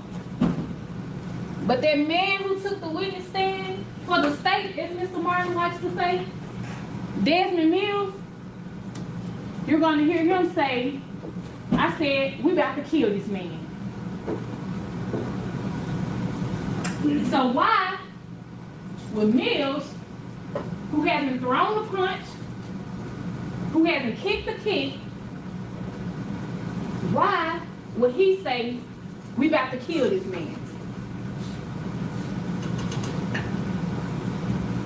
After all the deadly force used against Tyre Nichols, this police officer, who understands or should understand criminal responsibility, he doesn't say Emmitt Martin is about to kill this man. He doesn't say Haley is about to kill this man. He doesn't say Justin Smith, we're all out here together, we're all in this together, we about to kill this man. Play it one more time, Ms. Haley.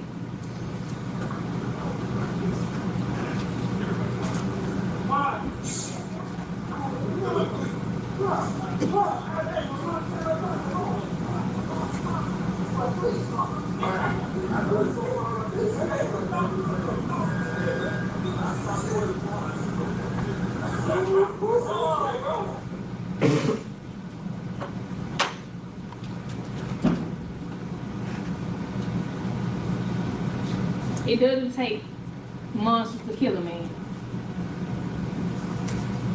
It doesn't take monsters to kill a man. All it takes is 2 soccer ball kicks to the head, 3 baton strikes, 5 haymakers to the head, 2 more kicks, and nobody's saying stop. Nobody's saying don't do it. Nobody's saying grab Emmett Martin. Because that's the question. If they seen it and it was excessive, which every expert who took the stand said every one of those punches and every one of those kicks were excessive force. One said not justified.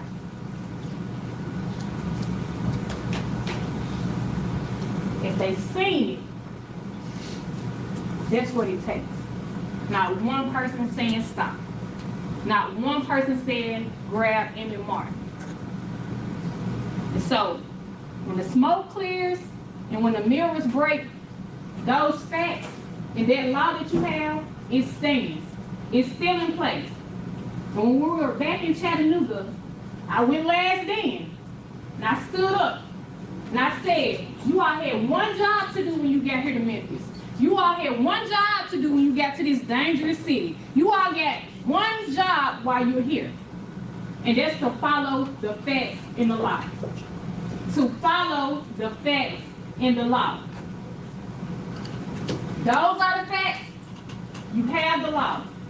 And if you follow the facts in the law, your mind can rest easy, beyond a reasonable doubt. Enough to let the mind rest easy. If you follow the facts in the law, your mind can rest easy that there sits 3 men who are criminally responsible for the murder, the aggravated kidnapping, and the aggravated assault of Tyre Nichols, as well as official misconduct and official oppression. Find them all guilty as charged of every charge. Thank you.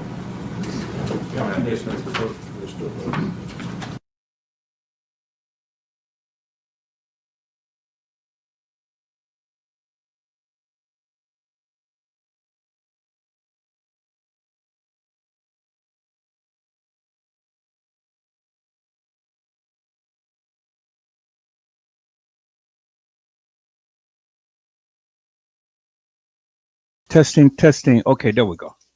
All right, people. So, did you guys think that this woman did an excellent job in her rebuttal? I don't think so. Now I see why they got acquitted, because of the simple fact that the madness that this woman was saying. I'm kind of like, really? I mean, is this the best that you can do? Really?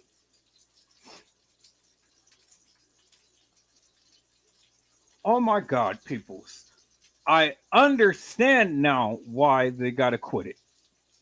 Because they got a they got a prosecutor who doesn't even know how to close an argument.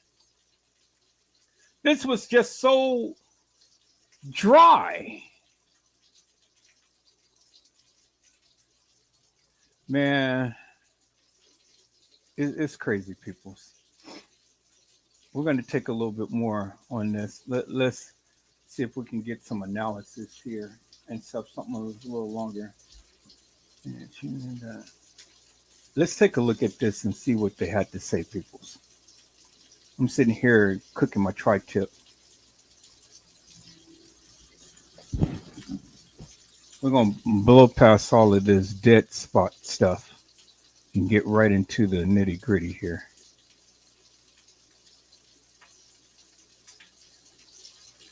Now let's see what the defense attorney has to say. Because this prosecutor, boy, this heifer, she needs to sit down or retire or something. Welcome back, ladies and gentlemen of our jury. This is, as we've talked about, sometimes the difficult part of after eating a big lunch, having to sit down in here and listen. So we're going to ask for you all to be attentive. We are going to turn the time over to Mr. Perry for your closing remarks. Please support. Yes, sir. January 7th, 2023 at 8:30 more or less.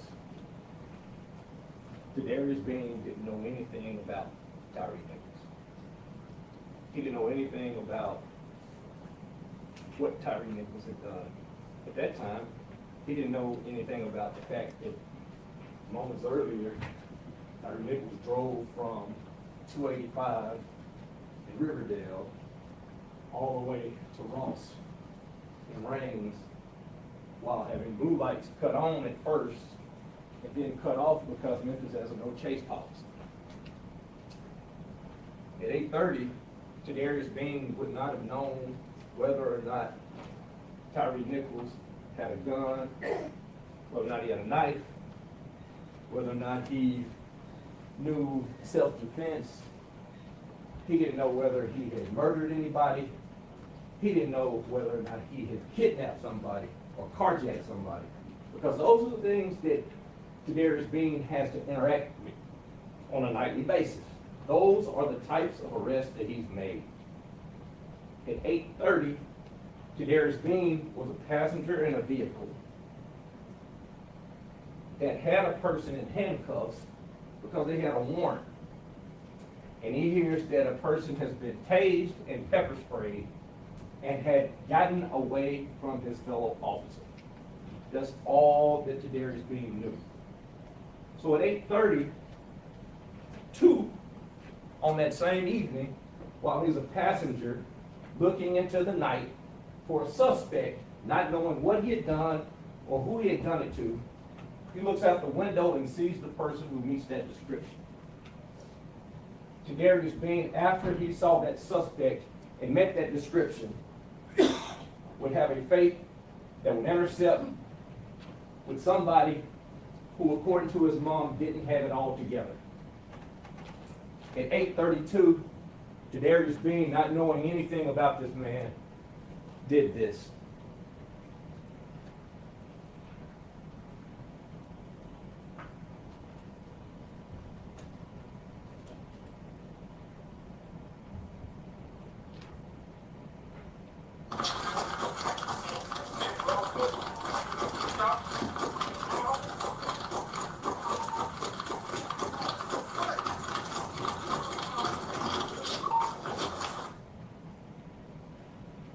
That's what he's trying to do.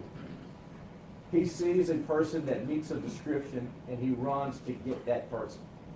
No more, no less. He doesn't know anything about this.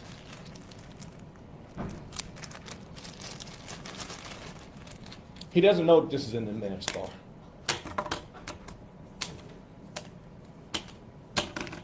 None of those items belong to that man. But he doesn't know that. All he knows is that this person, after being lawfully stopped and attempted to be searched, took off running and overcame 3 grown men. And he attempts to do his job. I told you at the beginning that the law in this case would come from the judge, and that hasn't changed. But the facts come from this stand. And the facts that have turned in red on this all support not guilty verdicts on all counts for Tadarius Bean. Every witness supported Bean's not guilty. Every one of them. When asked about him holding this person and why he's holding him, every witness says the same thing. You can't let a person go if he has one cuff on and one cuff off. You just can't do it. Every witness, all of the documentary evidence supports Bean being not guilty. You see those items that are stolen. That's from the person who was just getting sesame chicken. But Bean doesn't do anything to punish this person. He's trying to apprehend him. Every witness says that. Every witness and all the videos support the fact that he's not guilty. And we'll go into these in more detail in the moments to come. If you isolate the actions of Tadarius Bean, did he have probable cause to chase the suspect? Clearly he did. Was he proper to chase the suspect? And did he chase him in a proper way? All of the witnesses say the same thing, yes. The evidence shows that Bean, while pepper sprayed, maintained in the constant struggle with the suspect. You heard from the state's witness, Mills, that he pepper sprayed. Not only did you hear from him, but afterwards, when you hear this conversation, the so-called high-fiving about what happened, you hear during that conversation, Bean talking about his eyes burning. But in addition to talking about his eyes burning, He also talks about the fact that I bust my shit again too, meaning his knee. And you'll hear him talk about how the sutures in his knee open while he's out there on that particular night.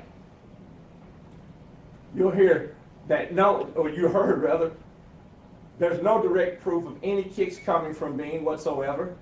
The only strikes, if you slow it down and you take it at a quarter speed in particular, you see that all strikes are to the forearm after Tyre Nichols is turned over and is reaching up. He pushes the officers off of him while he's on the ground, and they're asking for him to get on his stomach so they can put cuffs on him. It's impractical and dangerous for Bean to let the suspect's hands go. And you heard about the one handcuff on, and you saw the experts in the case. And once again, you should judge Bean's actions based off of the training that he received, and you saw the evidence regarding the training. Scorpion Unit, once again, the evidence supports the fact that it was a street crimes operation to restore peace in our neighborhood, that the unit was created to interact with gangs, violent criminals, and to apprehend guns, dope, and money, and they were being told how successful it was. Created in 2021, and it consisted of several teams. And you also heard from both witnesses about how Team 1 was sent to the most dangerous places in response to the most dangerous spikes in crime. And you heard from Mills and Hempfield regarding how they were being congratulated from the brass at the top about the effectiveness of the unit. You had to be selected into the unit. They didn't just ask you to, well, you want to apply to the Scorpion team. They would come and talk to your superiors and ask you, does this person have the type of character and abilities to serve on this type of interactive team? Let's go back to those actions on January 7th. Just like what came from the witnesses, they met on Flickr at 6 for roll call. They were assigned out in that East Memphis area due to the spike in auto burglaries and thefts and carjacking. A person driving away from blue lights is indicative of those types of activities. Detective Bean was part of a two-man car, Mills being the driver of that car, and Bean was the passenger. At around 8:30, Detective Bean and Mills have a person in custody with warrants, and they let the misdemeanor warrants go in order to respond to that other location. And the suspect had been tased and pepper sprayed. That comes out over the radio. So that's what their interactions are based on. Detective Bean and Mills see the person, and you saw earlier at 8:32, Bean makes contact from inside his car with him visually, and when he tries to speak to him, the guy takes off running. And then you see that 3-minute struggle. Now, Detective Bean and Detective Justice Smith get to the person almost simultaneously, but Detective Bean doesn't know Justice Smith is even out there on a perimeter. He knows that he's running after this person who has made eye contact with him and made the decision to run away from him. That's all that he knows, and he tries to apprehend him. He used the use of force continuum, and you'll get a chance to read that yourself. Visual presence, verbal commands, and then how it escalates into hard hands. And you don't have to go step by step. They can jump in escalation.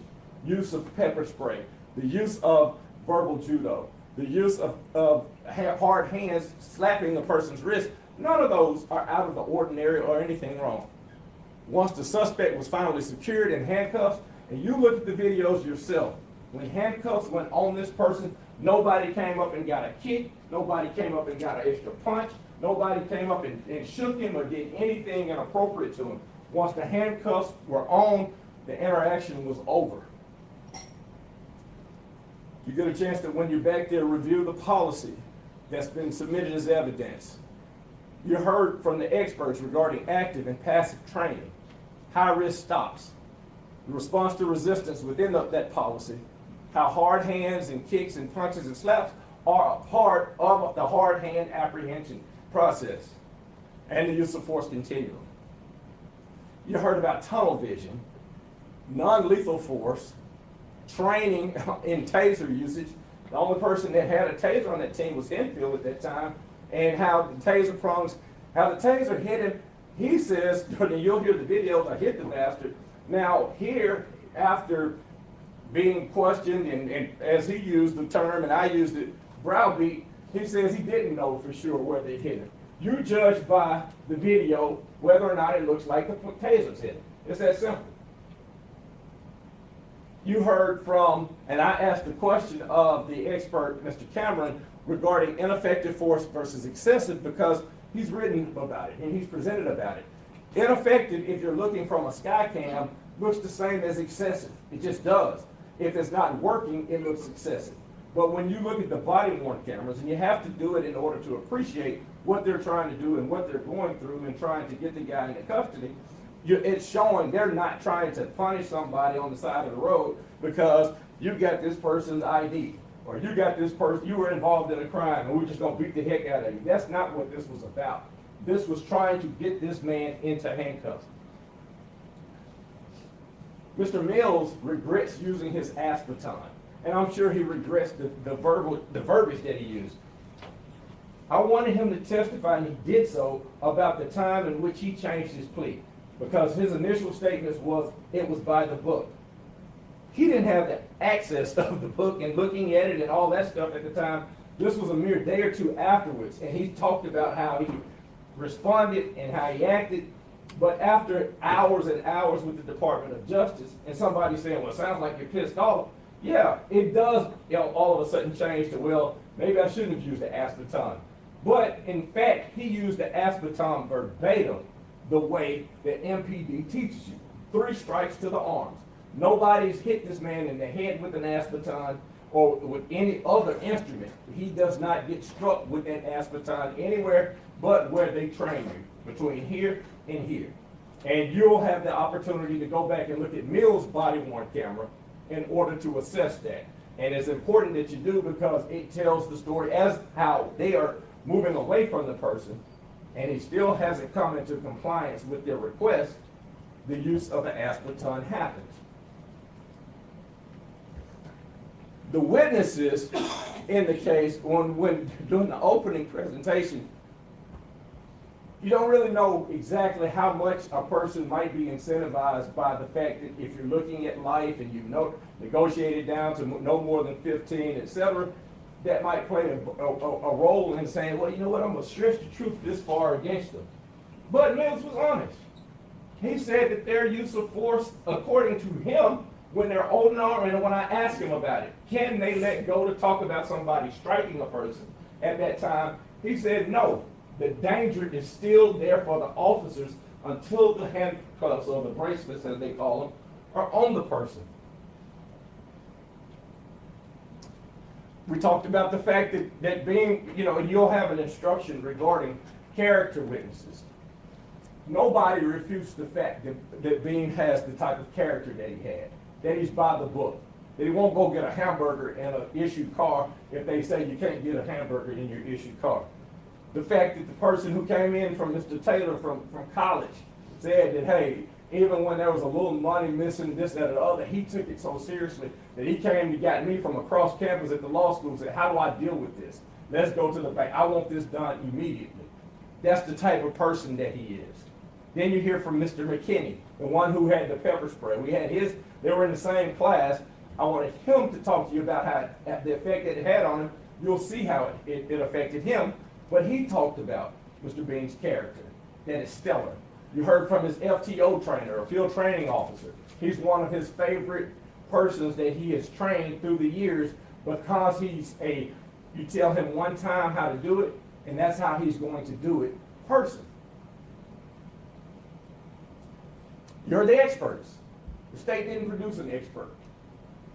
Think about that. The funds and things that the state might have at their availability, can't find one person to say to you all that Tadarius Bean's actions were inappropriate. You can say it low. You can try to tear it up. You can almost cry about it.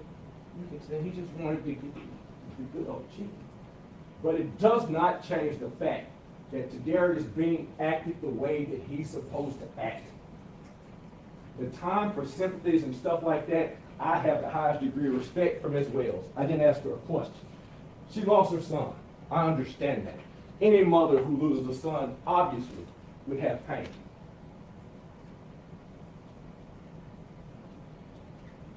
The driving is a privilege. a person cannot take that privilege to do whatever it might be. Driving, having to stop for blue lights, getting out of a car and acting like you might have done things that you didn't do. They don't know the answers to that as public servants while they are trying to bring this person into custody. They don't have the privilege of second guessing it. It's not fair. All of the experts indicated that Bean's actions were appropriate. And then look at the videos. Keep in mind, and it's kind of underscored when Ms. Headley was discussing it earlier, but Bean cuts that video on. The video does not all of a sudden get volume a minute later. What it means is while he's running towards the person, he hits it. And it's your body-worn camera is constantly recording, and then once you trigger it, it keeps the recording instead of recording over it. That's why the volume doesn't come on for a minute. So after he's in the course of running towards this person, supposedly going to do something to punish the man that he's never met before, he triggers his body-worn camera and gets to him and then stops him.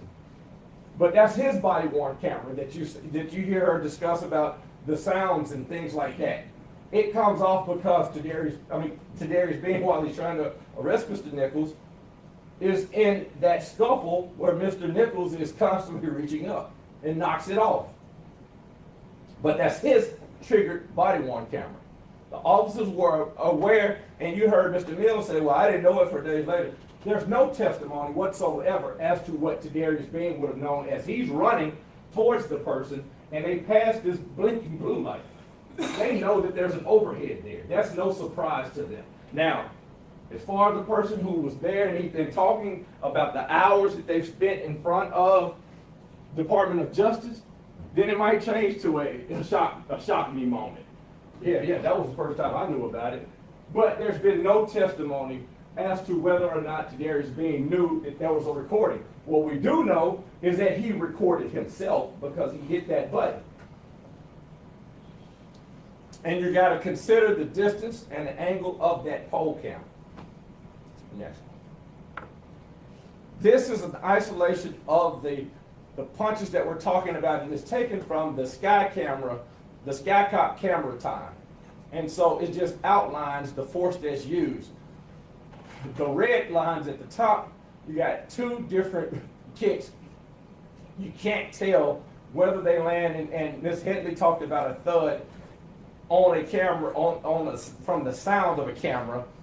That's not the same as looking at something and telling whether or not that type of force was administered. And you definitely don't know whether or not it's being seen while Tadarius Bean is looking down at this guy trying to bend his arm in a way to put handcuffs on. The baton being deployed. If you'll note, and I forgot the exact phrase, but it sounded like clear or move back, when he puts the baton out, they didn't stand in a location around Mr. Nichols to make this ass baton have to hit him in the head. They cleared so he could get to the place where they tell you to administer the blow, to the arm. That's why they get out of the way like that. And that's how you're supposed to. Then it appears that Martin slaps him with an open hand, and then Martin hits him. And nobody is here to say Martin did not hit him. Martin's not here. So as to what was going on in his mind and what he thought he was going to do, there's been no testimony regarding that and how Tadarius Bean, who's holding on to an arm in these seconds, can all of a sudden say, hey, time out everybody, y'all stop, everybody stop. And know whether or not Mr. Nichols is just going to stand there and say, we're all good now. You can put the handcuffs on me. But what I do know, brutal though it sounds, after the hitting, he failed when they pushed him put him to the ground, and the interaction stopped while he's back on the ground. They're on him still trying to get the handcuffs on him, and they still can't get it until somebody comes in, really, until they can get the man's legs to stop moving and hold the leg for a second so that they can get him steady enough to put the handcuffs on him. And when you're looking at it, look at it from the fact that you're trying not to break his arm or dislocate his arm. That's what the concern of Darius Bean is, and you can tell by their body movements. They're trying not to hurt his arms. That's what they're focusing on. They're trying to get those arms behind him, and he won't put them in a position where they can put the cuffs on him. And it's that simple. There's a lot of discussion about the size of the individual. Darius Bean's 5'10". Tyre Nichols is 6'3", according to the hospital records. According to the records, he's 180, and he's 6'3". Next. I indicated that I would not talk about what he was before or after that night because I'm not concerned with trying to in any way disparage Mr. Nichols. I know that when they got to the door, that for the initial interaction with the police, it was I don't know him until the police, and you'll recall it. You'll get a chance to play that video. The police had to say, so y'all hadn't lived here that long, or what have you. This person's ID says that he lives here. And eventually, they said, okay, what's going on?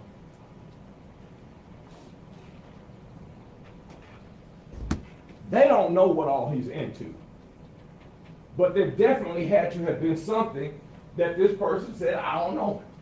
So, you're expecting Mr. Bean to know the level of force and the level of coercion that it would take to get this man in the handcuffs when his own folks say that they don't know him. We know that he did drive 2 miles away from the blue lights and sirens. You'll see the reenactment. You heard the testimony of Mr. Hempfield. And you'll see the videos that are involved. And you'll see the camera inside the car of Mr. Martin. You know that he ran from the first scene and he ran from Detective Bean. That was from the testimony of Hempfield and from Mr. Mills. Nichols drove in a manner to avoid police detention. That's according to Mr. Hempfield's testimony. We know that he refused to stop and he subsequently resist arrest. Mr. Nichols would know that he had dope in the car and the stolen credit cards and the stolen ID. Does he have a right to resist being stopped? All of the experts say that he doesn't. Ms. Headley says that he doesn't. And I agree that he doesn't. Does he ignore lawful commands for his hands to be handcuffed? All 3 experts said that he did. He ignored those lawful commands. Was he actively resisting by running and walking and pulling away from Detective Bean? And the answer is yes. And that's according to all of the experts that are involved. And the actions at 6705 Ross Ridge are important because they show that this is not just somebody trying to get home for chicken or whatever it might be. This is the actions of a person who's doing whatever he is between those cars, trying to avoid being arrested because he knows what he has done and why he's trying to get away from them. They don't know that. They don't have the ability to check inside of his mind. They don't have the ability to even know he's out at 6705. They know that he's gotten away from them and they're trying to bring him in. That's all. Darius Bean is on trial. Mr. Nichols is not on trial like Ms. Headley said. You know, he graduated. He goes to the academy. He gets out of the academy. He's riding with Mr. Turner. He started out as a patrolman 2. Mr. Turner was an FTO officer. He had no write-ups while he was in that precinct. He had no complaints against him. And this is not only while he's in the precinct, but while he's a member of the Scorpion team. He had no issues or accusations of misconduct. Keep in mind, this is not some case when they're talking about, because you'll look at the official oppression, the oppression chart. This is not some case where they're out trying to beat up guys that are accused of selling drugs or trying to make a fast buck or doing something to escort dope dealers or to try to beat up somebody behind an alley because allegedly he did something wrong or that they disagree with. This is simply textbook police work where you're trying to get a man into custody that is resisting, and you can't do it. And he took his job seriously. He was assigned to Team 1, and that was it. These are the reasons why, and you'll have the 7 charges And I think you got 35 different subsets. And sometimes people say, well, we don't think that it was second degree murder. We think that it was reckless homicide, etc. All of those charges require some form of intent or recklessness. And keep that in mind. So the word that you will see in those charges will show that it can't just be, well, we got to, us three want all acquittal, and the rest of us say, well, we should give the family something. These are not compromise charges. These are charges that have to be met until they give violence to your individual judgment. In other words, it is charges, these are charges that they had the burden of proving, and they just haven't proved. But in this case, unlike most cases where it's something, and I'm gonna go through a chart with the burden of proof, etc., where you actually have reasons that you can rely on while you're arguing back here with your co-jurors, if there are any people that think that they've proved anything. Number one, being in response to a distress call the way he's trained. Do you want your officers not to do that? Number two, there's no plan to harm anybody. All of them said the same thing. There was no conspiracy or, hey, first guy we get tonight, we're going to try to beat the hell out of. There was no discussion about Nichols whatsoever. Number three, he chases the suspect as he's trained down a dark street. He doesn't know what he has. He relies on his courage out of that night that covered him black from pole to pole, like the poet would say. He did that on his own as he was trained. Knows the suspect has overpowered 3 officers. That's what the call out is. He knows that that's dangerous. Number 4, only hits the suspect's hands. There are times that if they wanted to beat or pummel this dude or break his nose or break his neck, they had that opportunity. When Tadarius Bean and Justin Smith are trying to get his hands, why not just start wailing on him? Hit him in the jaw, hit him in the face, kicking him, stomping him out. Did they do that? Y'all saw the videos. That's not what happened. Next number, 3 experts and police officers all agree with Bean's actions, that they were appropriate under those circumstances. There's no conversation about injuring or restraining or killing Nichols at all from any of their witnesses.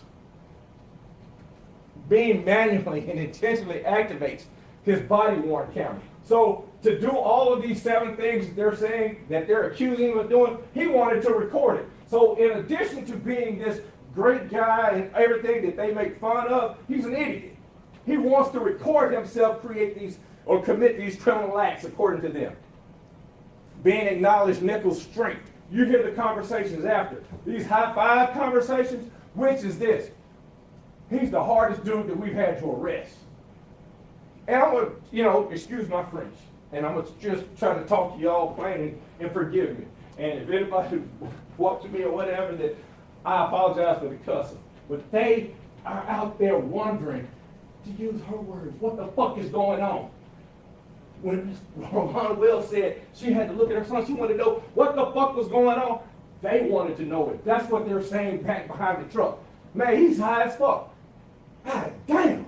Man, I bust my shit again. Man, I had to reopen my knee. I'm supposed to be off tonight. That's what these public servants are discussing, where she's saying that it's high five and beer time. They're discussing this guy who, out of all those different arrests that they've had, have never had this type of issue. Even this is another thing. Hardcore, hard dope dealers or thugs or whatever you might want to call them, they might be bad. Usually, when they get to the police and the police say, put the hands behind my back, you know what they do? The perfect world, I said, they might be saying, I'm going to call Todd and see if he can get me out of this. But they don't do what he did. That's not him trying to be some martyr. That's him, for whatever reason, thinking that he's more important than the process.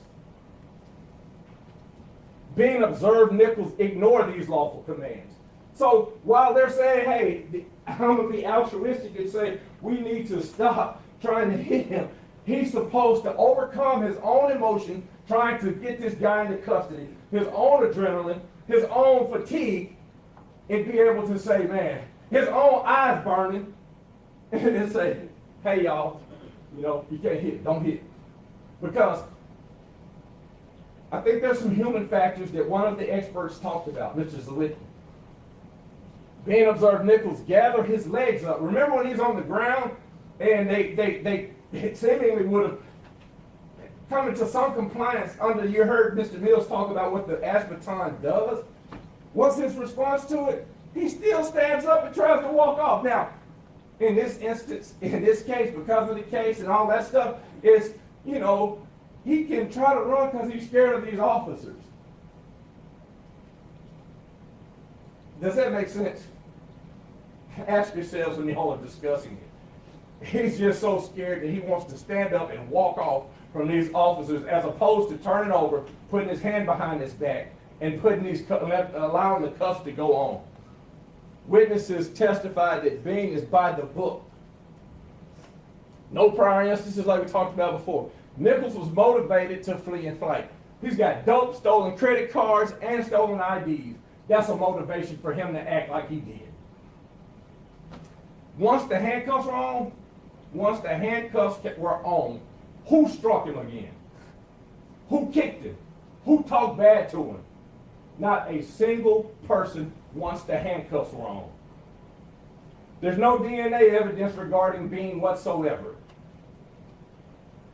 And what benefit would Bean have from injuring Mr. Nichols? What benefit to him?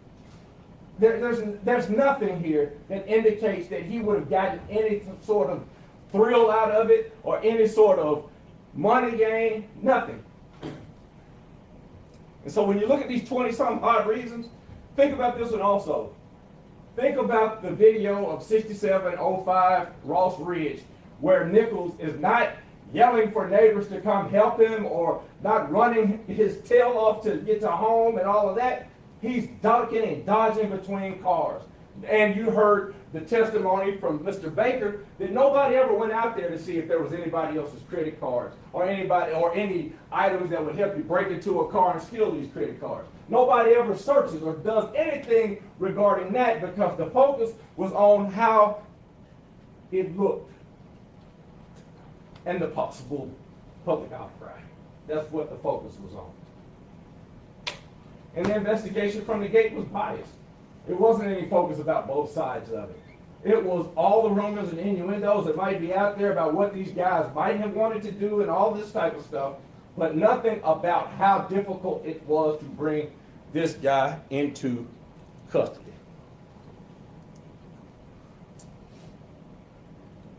This is only, and this will not go back to you for evidentiary purposes, but I want to give emphasis to it because it shows where he is, and you'll have your own individual notes. And this is during the time that there were any strikes rendered. And this is based off of the overhead of the Skycam video.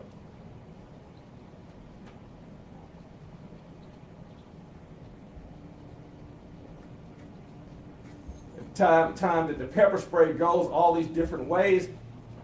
Mr. Bean's eyes are still blurred and burning, but he has to have a hand on this suspect that has run off from 2 different locations.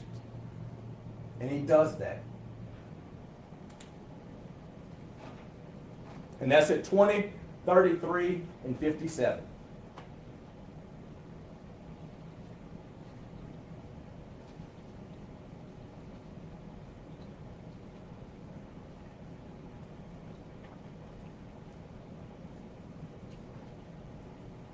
This is the time of the video and you hear Mr. Smith yelling out the different, trying to read the locations.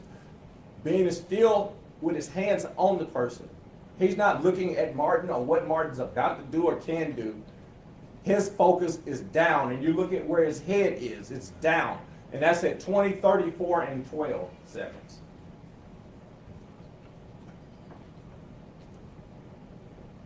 And when you slow it down, slow it to a quarter and see if you can tell whether or not the kick connects to him on either of those kicks.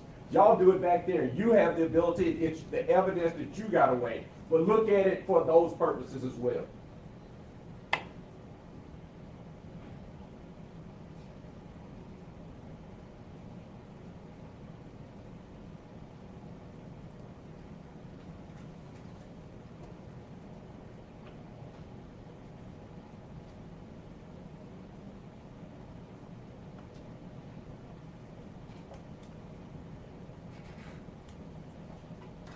Mills is walking off, trying to regather his breathing. Bean and Smith don't have that luxury. They don't have that luxury to gather their breaths.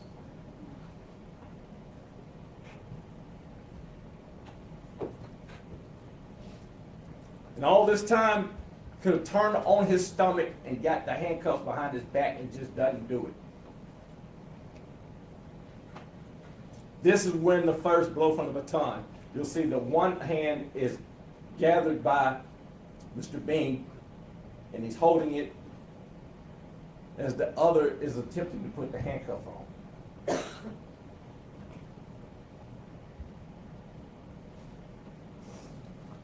That's at 20, 34, and 56 on the Skycam video.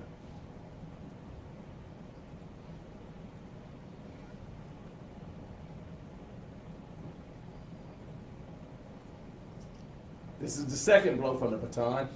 Same position, and he's holding that arm. The suspect is still done what the expert referred to as blading his body, or having his body on the side, not on his stomach, trying to get handcuffs on.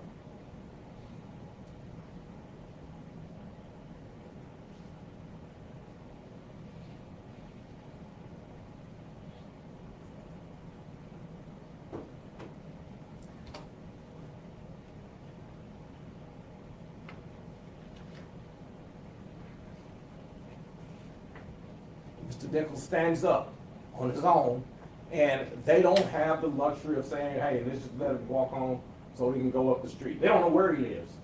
They're holding on to him because they do not want this suspect to get away.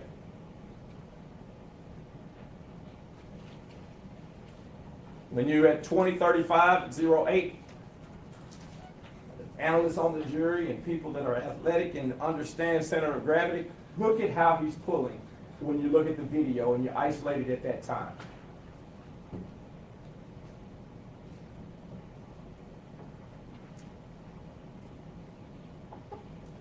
This is at 20:35:09, and is more definitive than just a few seconds ago.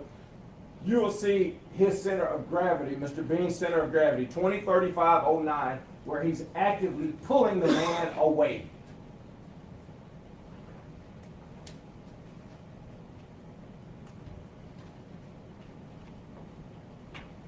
Away from any kind of blows from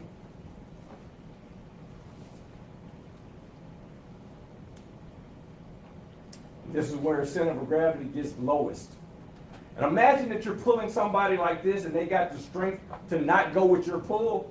That's where it comes about, man, he's strong as an MF. He's strong as hell. That's what the other folks are saying. All me saying when they're over there is, man, he was eating.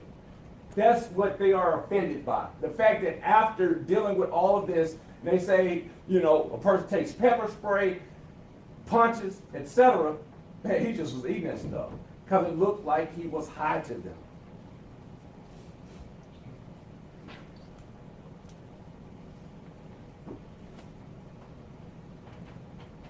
And as he tries to walk away, Bean grabs that right arm and says, no, you can't walk away as a suspect. Just can't do it. Because at this point, I don't know what you have done and why you have done and why are you acting like this. I don't know it.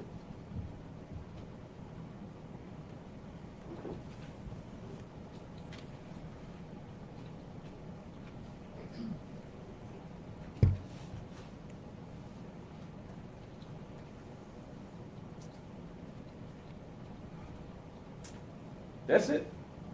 That is what you'll see on the videos that offends the state, and I understand that, and this is their case. But this is their case, and this is their burden of proof. Criminal defense cases or criminal cases, you have the highest burden of proof in the history of mankind. Proof beyond a reasonable doubt.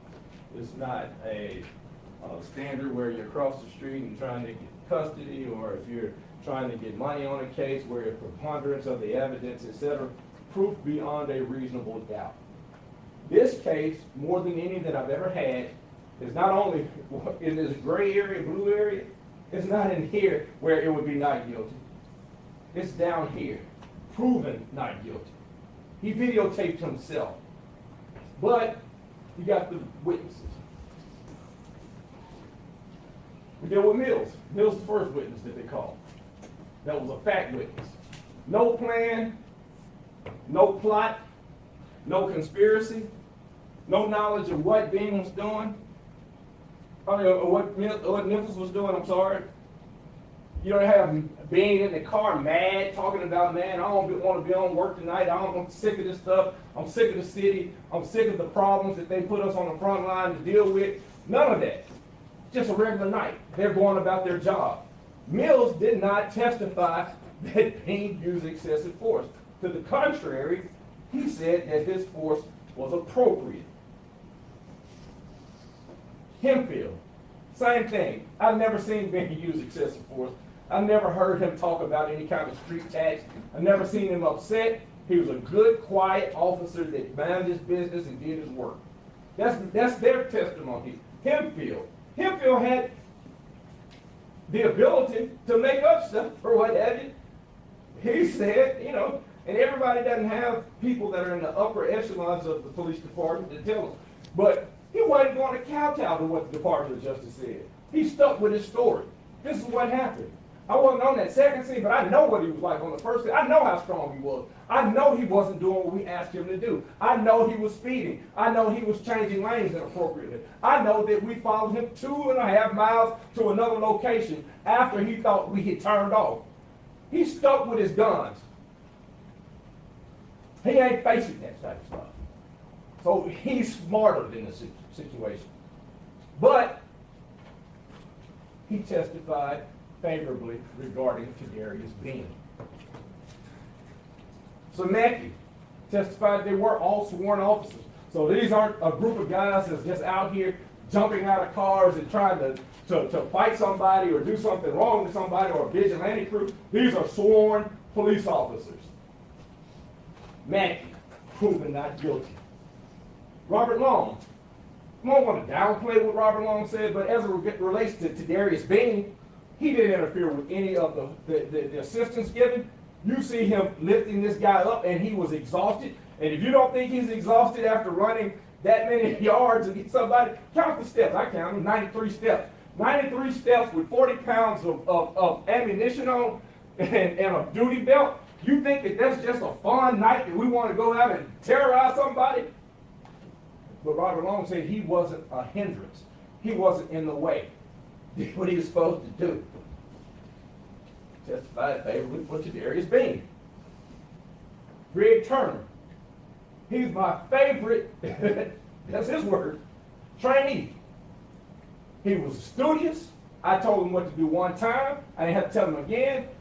I was his beginning FTO officer. I was his release into the field secondary FTO officer. And I worked with him for the 2 years that he was in my precinct. Never an issue with him. It's no surprise that they came talking about Tadarius. We need you on the Scorpion unit. We need you dealing with the issues that Memphis has. He testified for Tadarius Bean. DNA expert. No DNA expert talking about what all he did and I'm glad I can barely say what deoxyribonucleic acid, ribonucleic acid or what have you. I didn't have to say any of that. Why?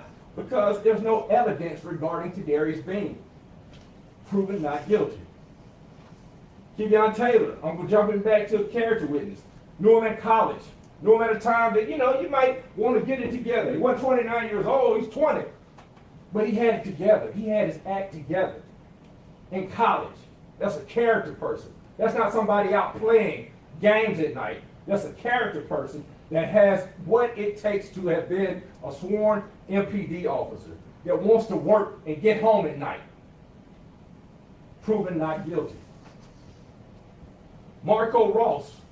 Was there any evidence about anything that Bean did regarding any strikes to the head? No, they want to say that Bean, while he's holding this guy who has broken away from 3 officers already, is supposed to be responsible for what kind of day Detective Martin might be having. But we know one thing, that blows to the wrist didn't cause it. Blows to the wrist didn't kill him. Marco Ross, he testified in favor of Tadarius Bean. Jordan Riley, Kelly Rogers, Might forgot the names, but we know one thing, they didn't know Tyree Nichols. We know that. We know that he had their stuff in their car. We know that. We know that they didn't get a ride, told them to forget their purses or what have you. Why do we know that? Because this stuff happened back in October. This stuff happened back in Halloween. And ironically, the stuff is stolen on the same night and it happens to be in the same person's car. I mean, y'all are 12 people, and I don't know, well, about 14 at this time, but it'll be 12 eventually. I don't know who's smarter or who's not, but you're smart enough to have made it here. Not smarter than I am, but I can figure this. The stuff didn't belong to Tyree Nichols, and it's in his car. So whether or not it's Sesame Chicken or trying to get away with their stuff, they testified in favor of Kadarius Bean. 3 experts. They might say, man, well, how long have you been, Zwicky? I don't know how old Zwicky is. Zwicky's a lot better shape than I probably am. And, like, well, I did law enforcement until about 15 years ago. But I know right from right, and I know wrong from wrong. I know what they were doing was right. I know that you have to focus on what you have to focus on. Why? Because as soon as you don't, this guy might not be this good guy trying to get Sesame Chicken. It might have a pistol in his pocket and blow your brains out. That's what they deal with on a nightly basis. I make a mistake at the table, Martin lean over and say, hey man, you know what, you might should have asked that. You know what, Mr. Stinger might look over and say, hey man, what about this, what do you think? They make a mistake at their table, they can conjure up and say, hey, we should have asked this. That was a bad analogy. Let's do it this way. They can have those conversations. They can have those conversations for an hour. They can talk to you 2 hours about an incident that took place for 3 minutes. Kadarius Bean can't do that because he'll get his head blown off. He doesn't have the choice of whether or not this man has it together. He does not have the ability to make that assessment. The games have to stop. All 3. Because the state wanted them to, would ask questions regarding the circumstances that they were facing, testified in favor of proving not guilty. I told McKinney next to last, because McKinney knew him from the academy, and then he also testified about the eyes and how it feels, and you'll see his video back there.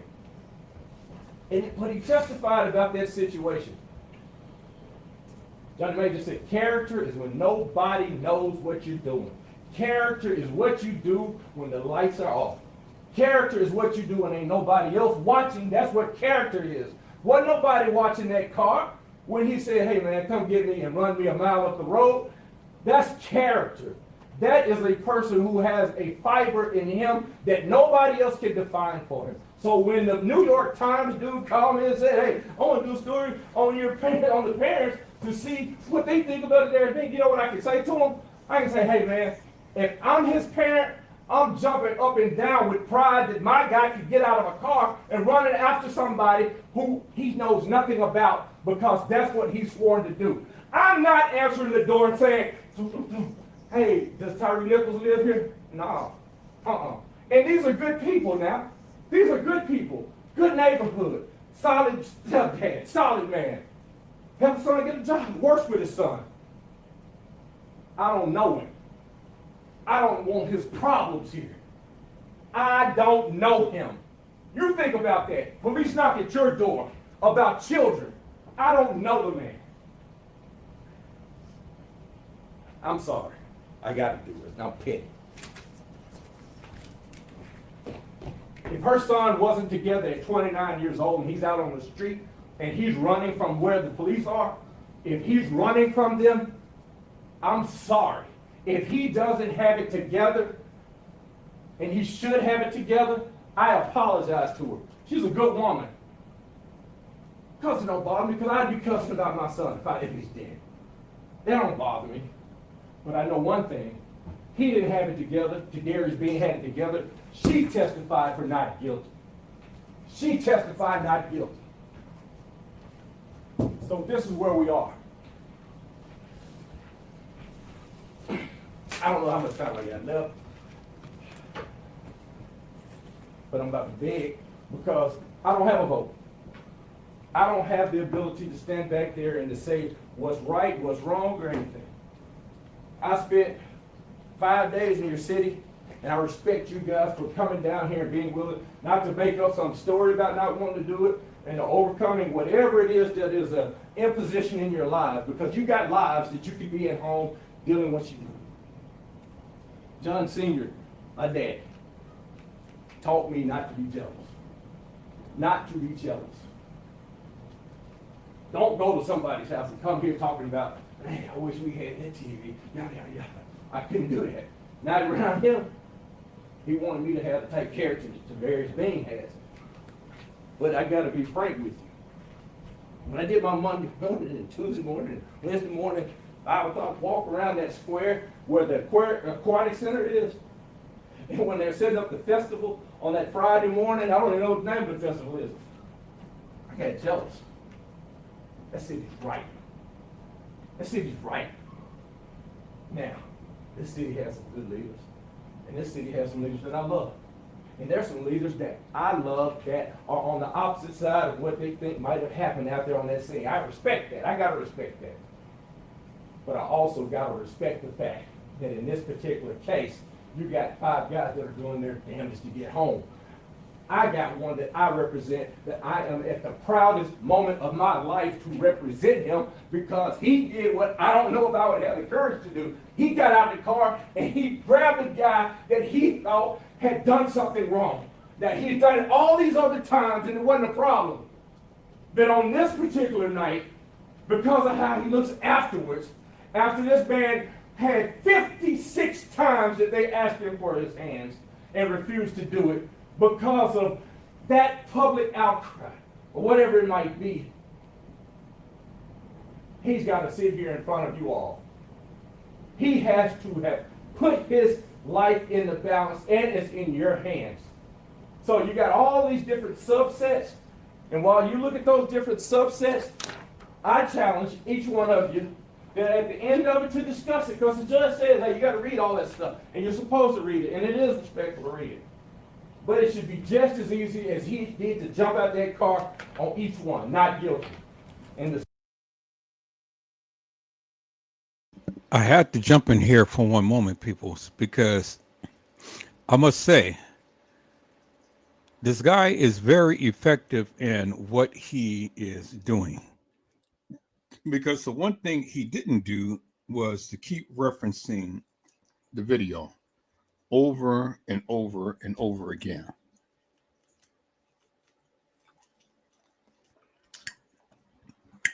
This man sat up here and he talked to the jurors.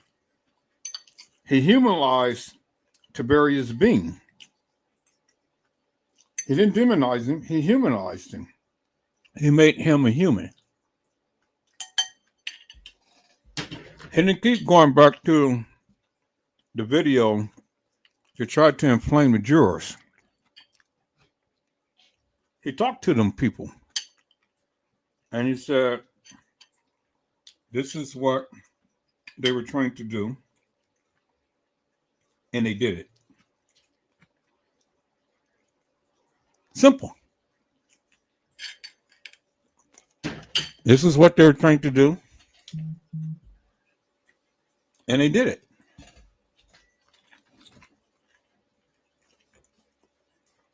And so when you're looking at the evidence, you have to weigh the evidence with that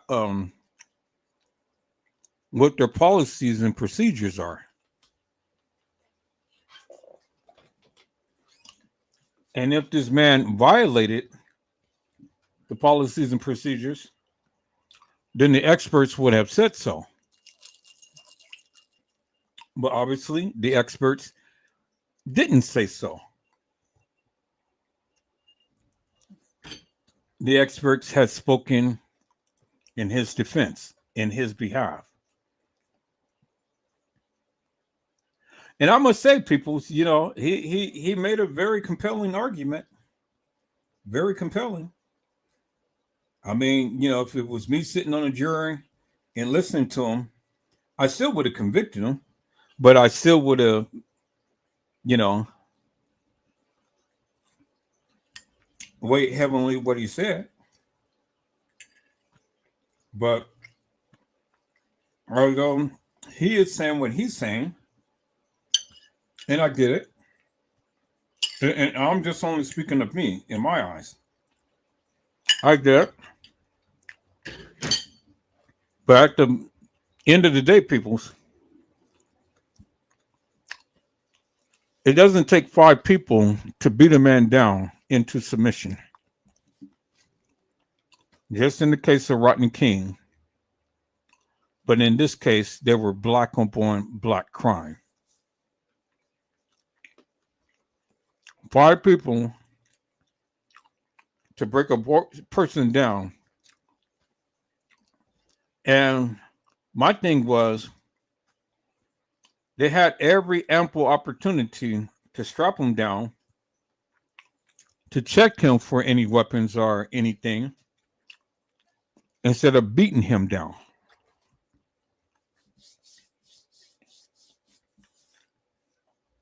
There's many ways that you can subdue a person, but they chose to beat him instead of doing anything else. And all of that muscle power, I don't care how tall or how much Tavarius, I don't care how tall or how much Tyre Nichols weigh. The bottom line is you had 5 officers with gear on, pepper spray and handcuffs, and all of them looked to be in somewhat okay condition. And you mean to tell me that 5 guys could not subdue one person? Really, peoples? Really? I mean, you got to be kidding me. And it's because of that is why I would have voted to convict. Even understanding that they were only following by their protocol. But even with the protocol, it didn't take 5 guys to subdue one person who was totally unarmed. And even after the strikes has been submitted, it still didn't take 5 officers with full gear, weapons and things upon the person to subdue one unarmed individual. And I see where the prosecutors had made their mistake, because they kept referencing the video and trying to inflame the jury instead of just talking to them.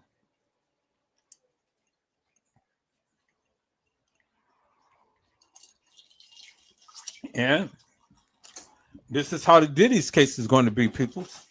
Diddy is going to get off. He's going to get off. Because one of the main peoples who was supposed to have came to testify in his trial, they can't even get in touch with. And the trial is going to be starting in a couple of weeks.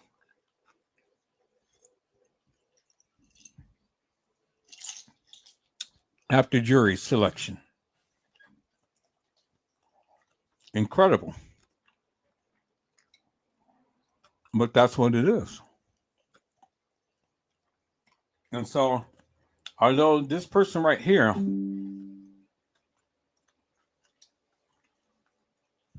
I really have to shake his hand, because he made a very compelling argument. Very compelling. But at the end of the day, people, the hurdle for me is, why did it take 5 guys to subdue one person? And even if you're going by all of your training and all of the other stuff that he proclaimed they had a right to do, they didn't have to do it. And that's what I'm saying. And at the end of the day, the person's life was taken behind their actions.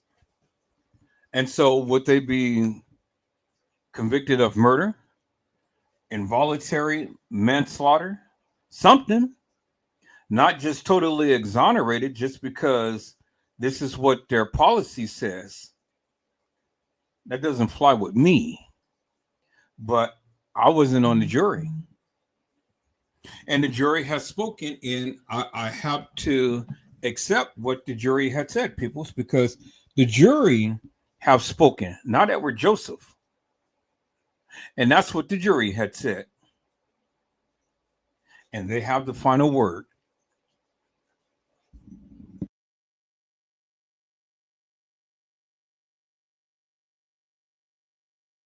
Sign it. On the count 2, where it talks about the kidnapping, should be just as easy. On each one of these pages, you'll have the chance to strike not guilty, not guilty, oppression, not guilty, aggravated assault, not guilty, especially kidnapping. Any of those different charges is simple. You've sworn yourself to do it. You don't owe anybody anything as it relates to sympathies. It's an easy task in this particular case. It's right or wrong. And there's no way to say that, hey, we've gotten to a date in our society and in our world that we can't appreciate the fact that our public officials put their lives on the line for us each day, and they're trying to do right. So it's not a case where they're abusing the badge and trying to go out there and prove a point, or to try to kill somebody or something like that because I'm trying to rob this dope boy. It's not that case. It's simple as ABC. I'm asking this man to do a task. I'm asking him to give me his hands so I can put the handbrace on, and he's not doing it. And I'm trying my best not to break an arm, break a leg. I'm doing everything I know how to do. And you ask me to be more responsible about somebody else's actions at that particular time and risk my own life is too much to ask. That's why I'm jealous. If you act this together, and I'm asking that you help us out on this case. That you, at the end of the day, make this an easy verdict and end this foolishness. Get back to where your lives are, but make us have to have what it takes to do the right thing in this case. Overcoming any sort of public sympathies and things like that is simple. Tadarius means not guilty. And in this case, it's not even a close not guilty. It's proven innocent. Thank y'all.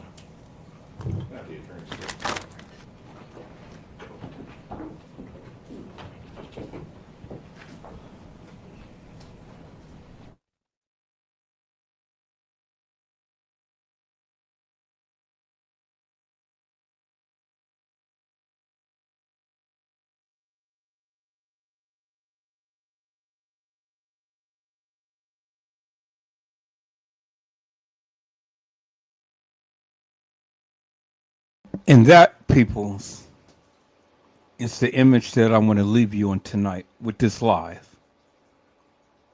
The jury has spoken, and they said not guilty to these 3 defendants right here, peoples. But they were found guilty in the federal, but as far as the state, they said not guilty.